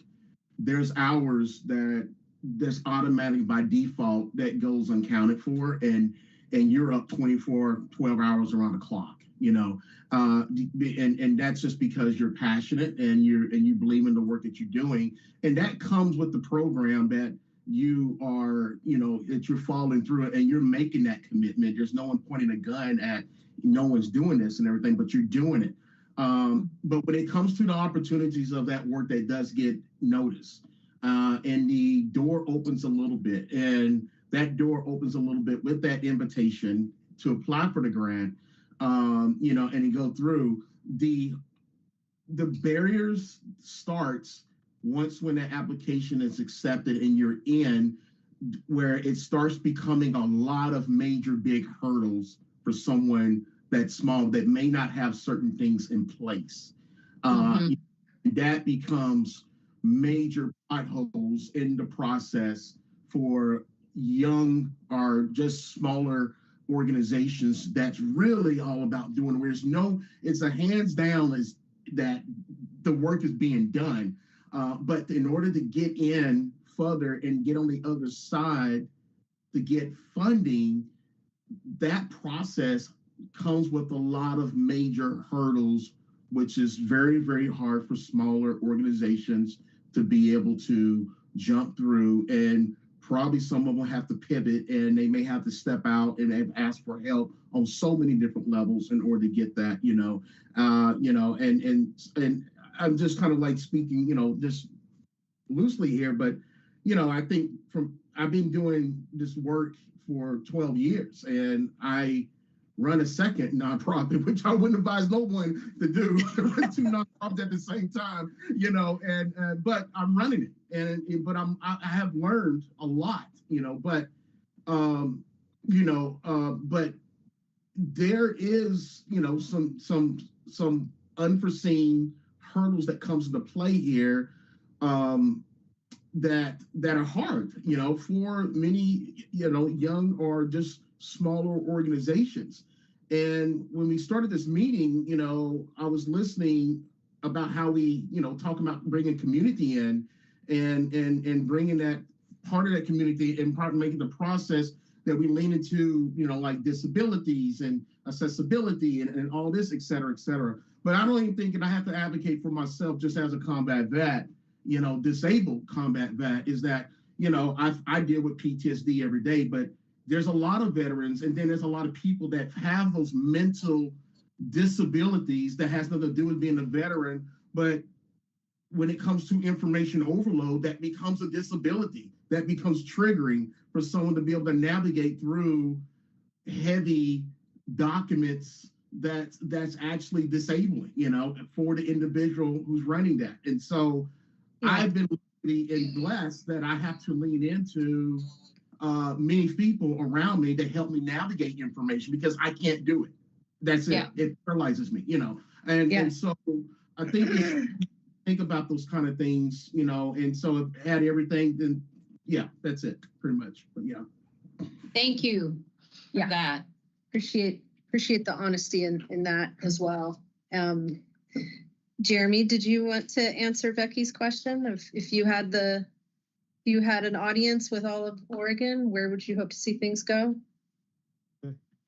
Yeah, I mean, I think just continuing to like value our perspectives from the communities that we're coming from. And like a lot of like the other panelists on here, I think it is really important to plant these like seeds of interest in conservation and spirit of like stewardship at a really young age. I think that's when it starts to develop and it can grow into, you know, creating the leaders that will be hopefully making decisions in the future. Yeah, just being able to invest in these types of programs. Yeah. Thank you for that. Beautiful. Thanks you all. Mary? Yeah, thank you. I thought that I knew a little bit about this kind of topic after all the years I've been around this natural world stuff, but this day added some layers that were remarkably important, and it was great to hear from you folks. One of the things Mauricio said was that it's not just that there are people not at the table, but it's hard to know that the table is even there. So I wonder if anybody has anything you can add. And Sarah said, let's be blunt, be honest, that sort of thing. And I think Chad and others have stepped into the issue of how did that change with OCRF, and what are the barriers, if that's the right word, to engagement for other people who are not even here at the table yet? If there are just any remaining pieces you could mention, that would be useful.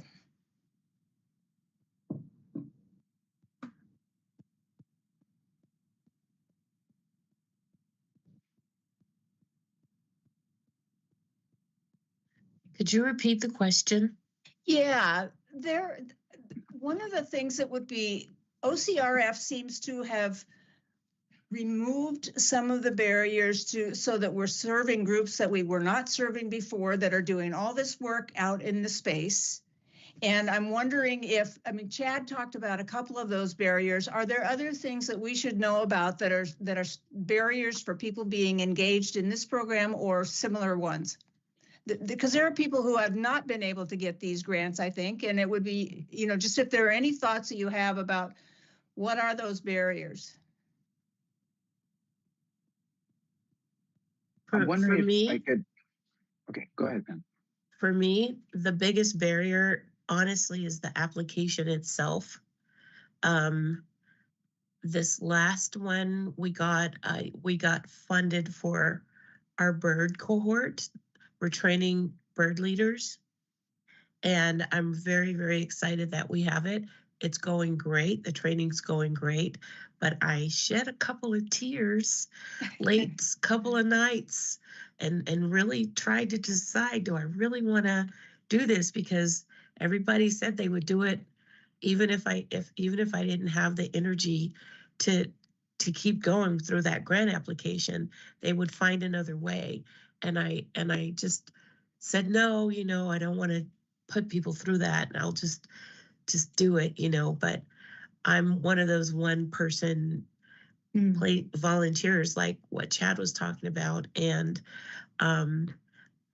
so I had to choose that as my priority over a lot of other things. And it was really hard.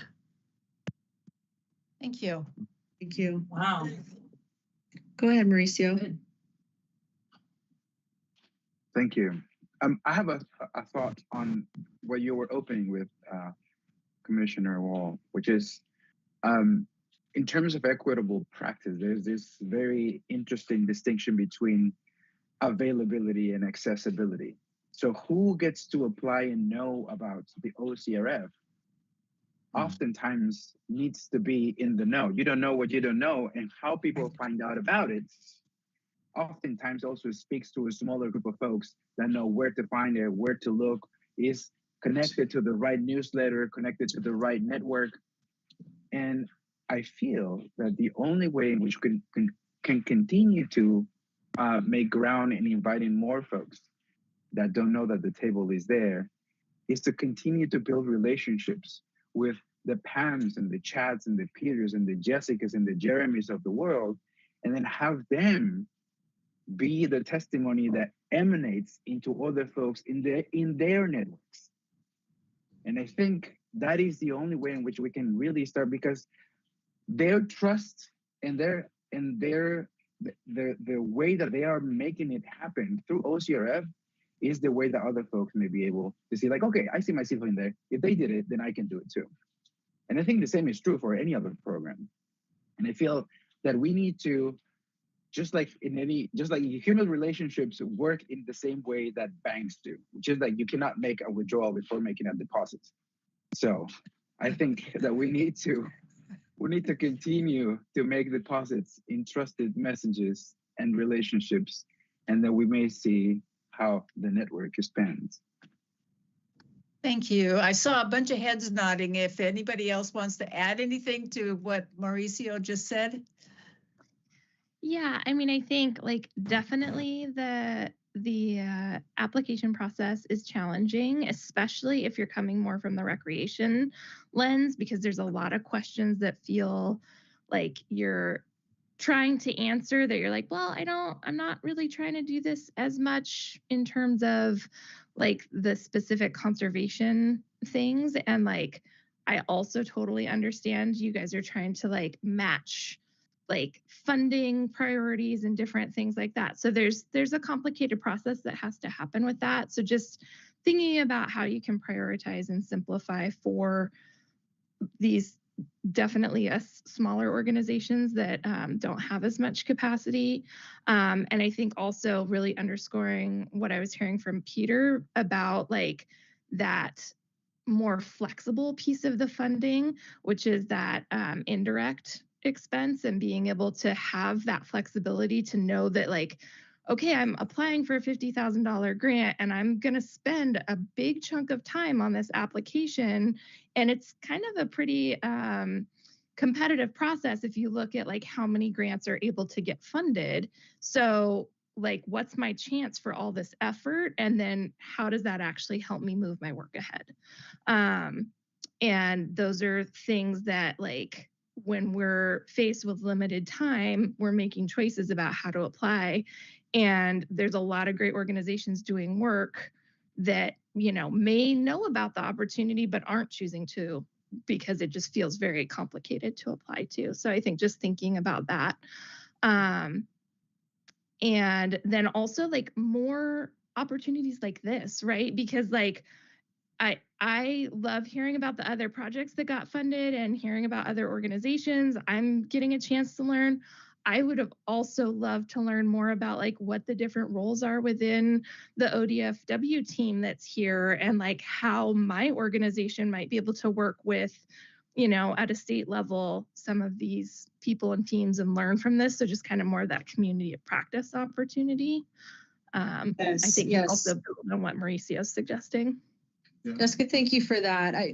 Leslie has a comment or question next, but I just wanted to flag what you said as something that maybe we can come back to, hopefully the next time we're able to commune and have conversation. And that is, you know, OCRF is one piece of the work that ODFW is trying to do for serving all Oregonians and for conservation and recreation.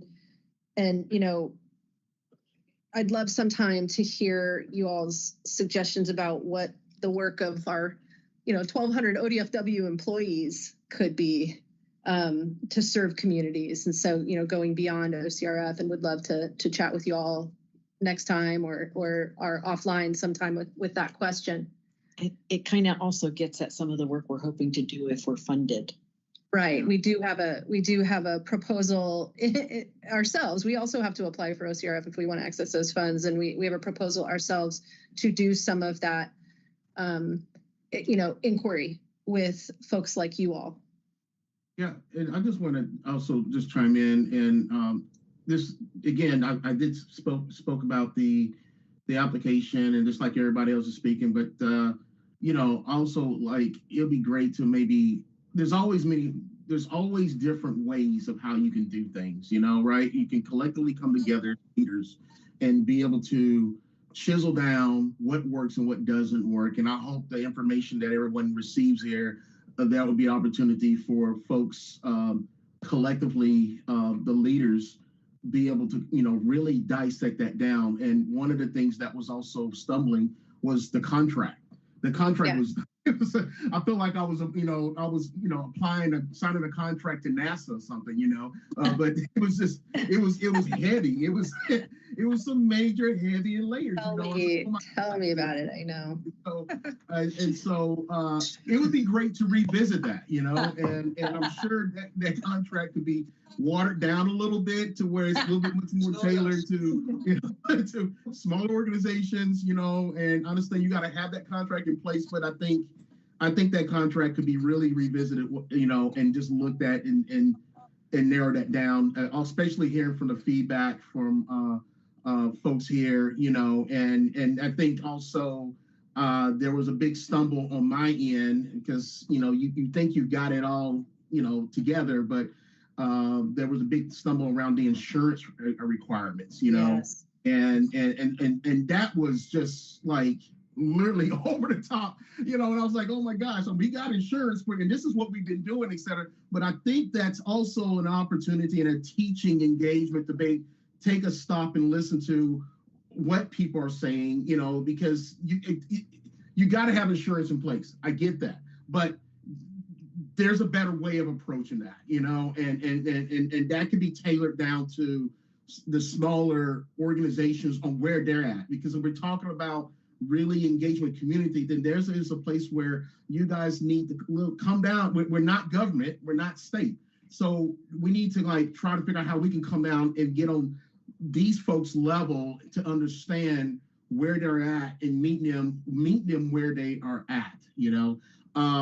This is not a solution, but something that I've seen trendy within working and connecting with private foundations, you know, is that they got away from the foundations with my organization.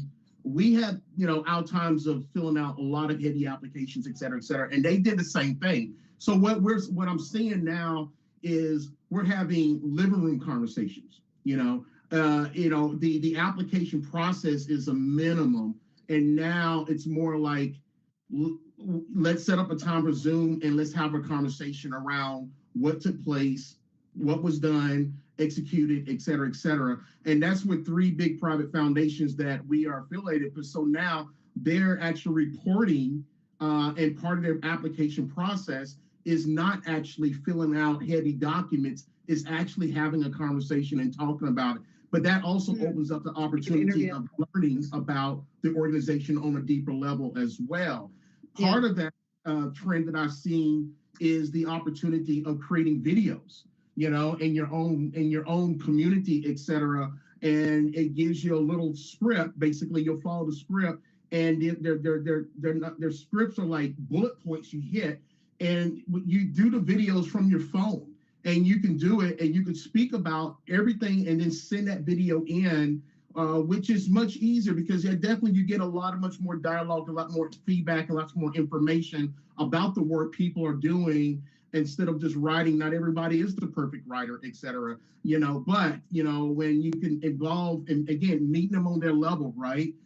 Video is something that's done all over, and there's a lot of people that's pretty comfortable put their phone and just really talk about it in their own space and answering the questions, but that's an option. And so foundations that I've been with and, you know, support, they give us that option where we can do it. They say, okay, and sometimes it's a 3 option. You can fill out an application, or you can give us a time slot when you are available, when we can have a dialogue of the application. We can talk about it, or you have an option to do a video.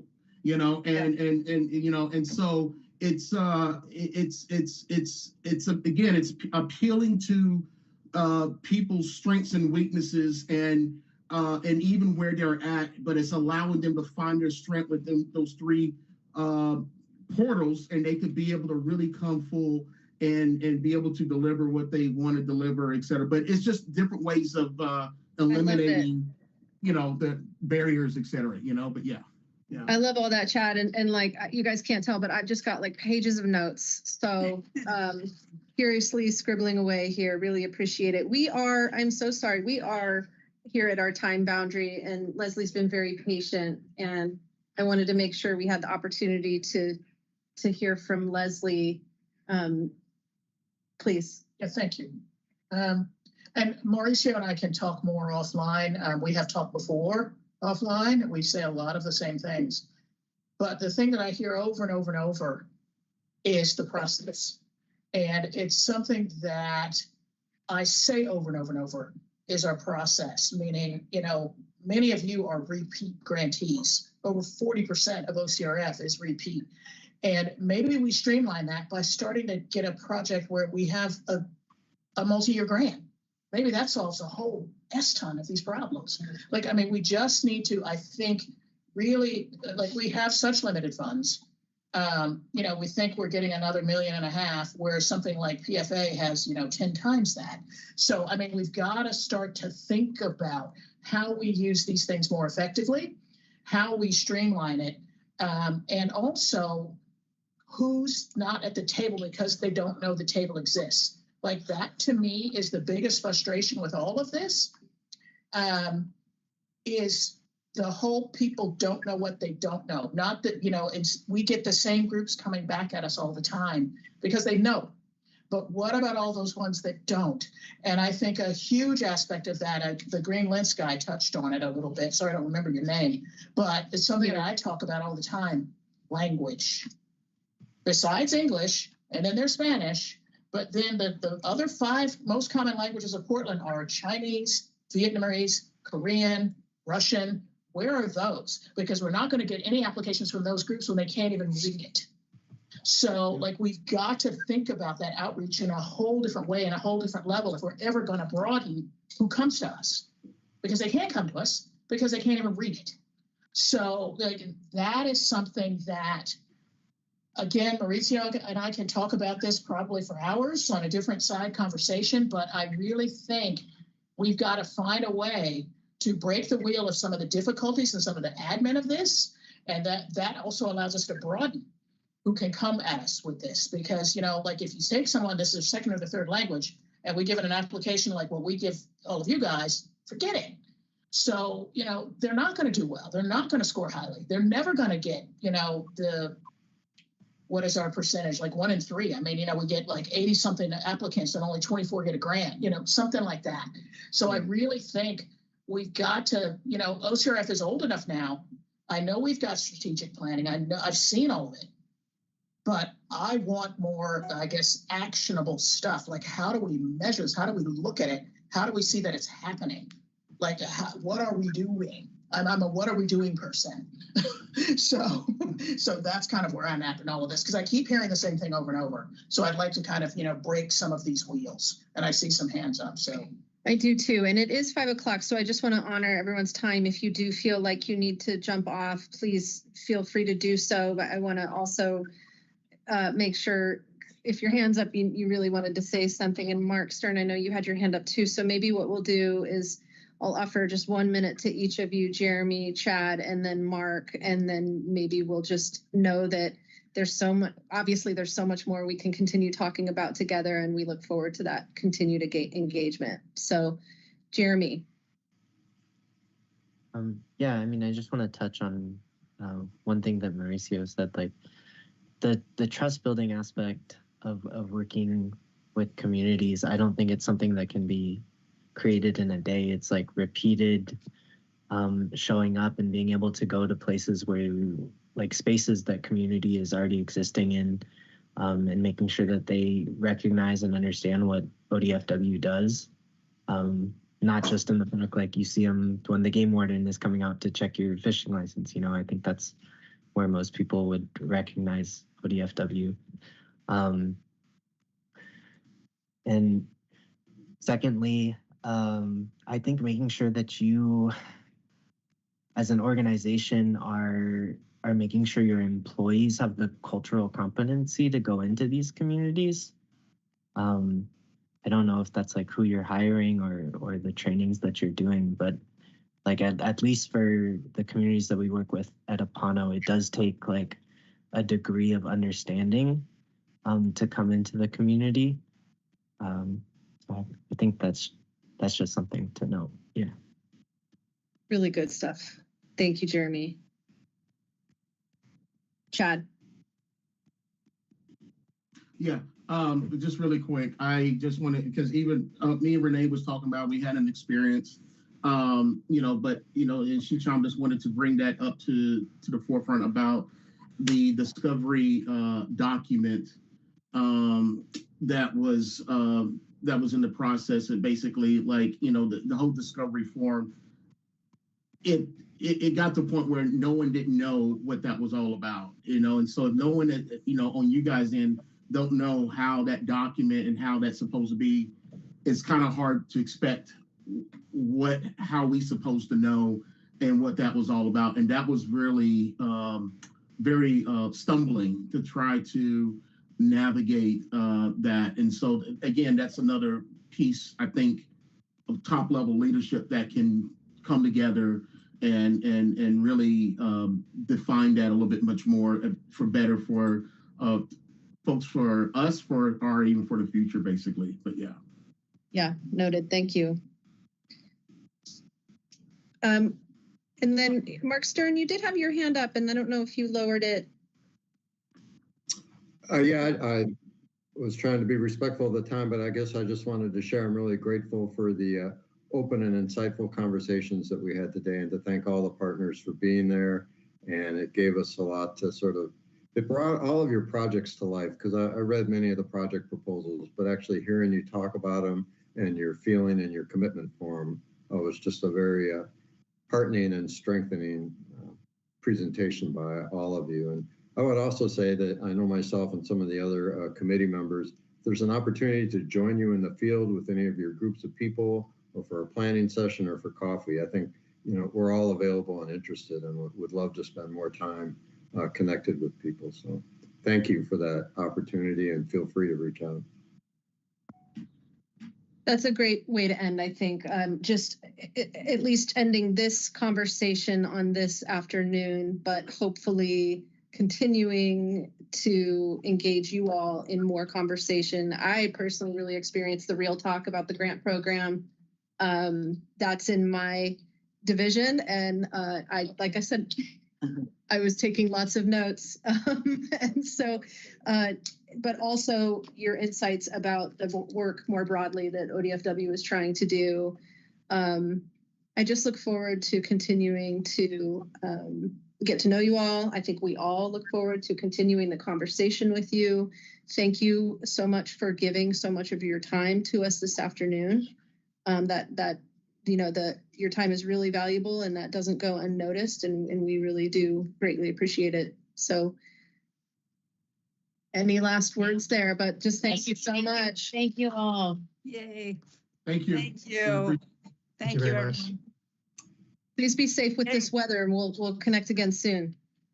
Thank you, Sarah. Thank you. Thanks all. Thank you. Bye. Great. Well done. Well done. You can log out. Open. Commissioner King, we would have just so we could do the weather.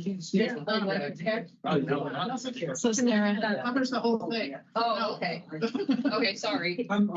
Yeah, go ahead. I'm trying to decide whether I will. The thing is. she is staying, I think, with her family. Okay. And stay on. Does it look? No, no. Okay. Okay.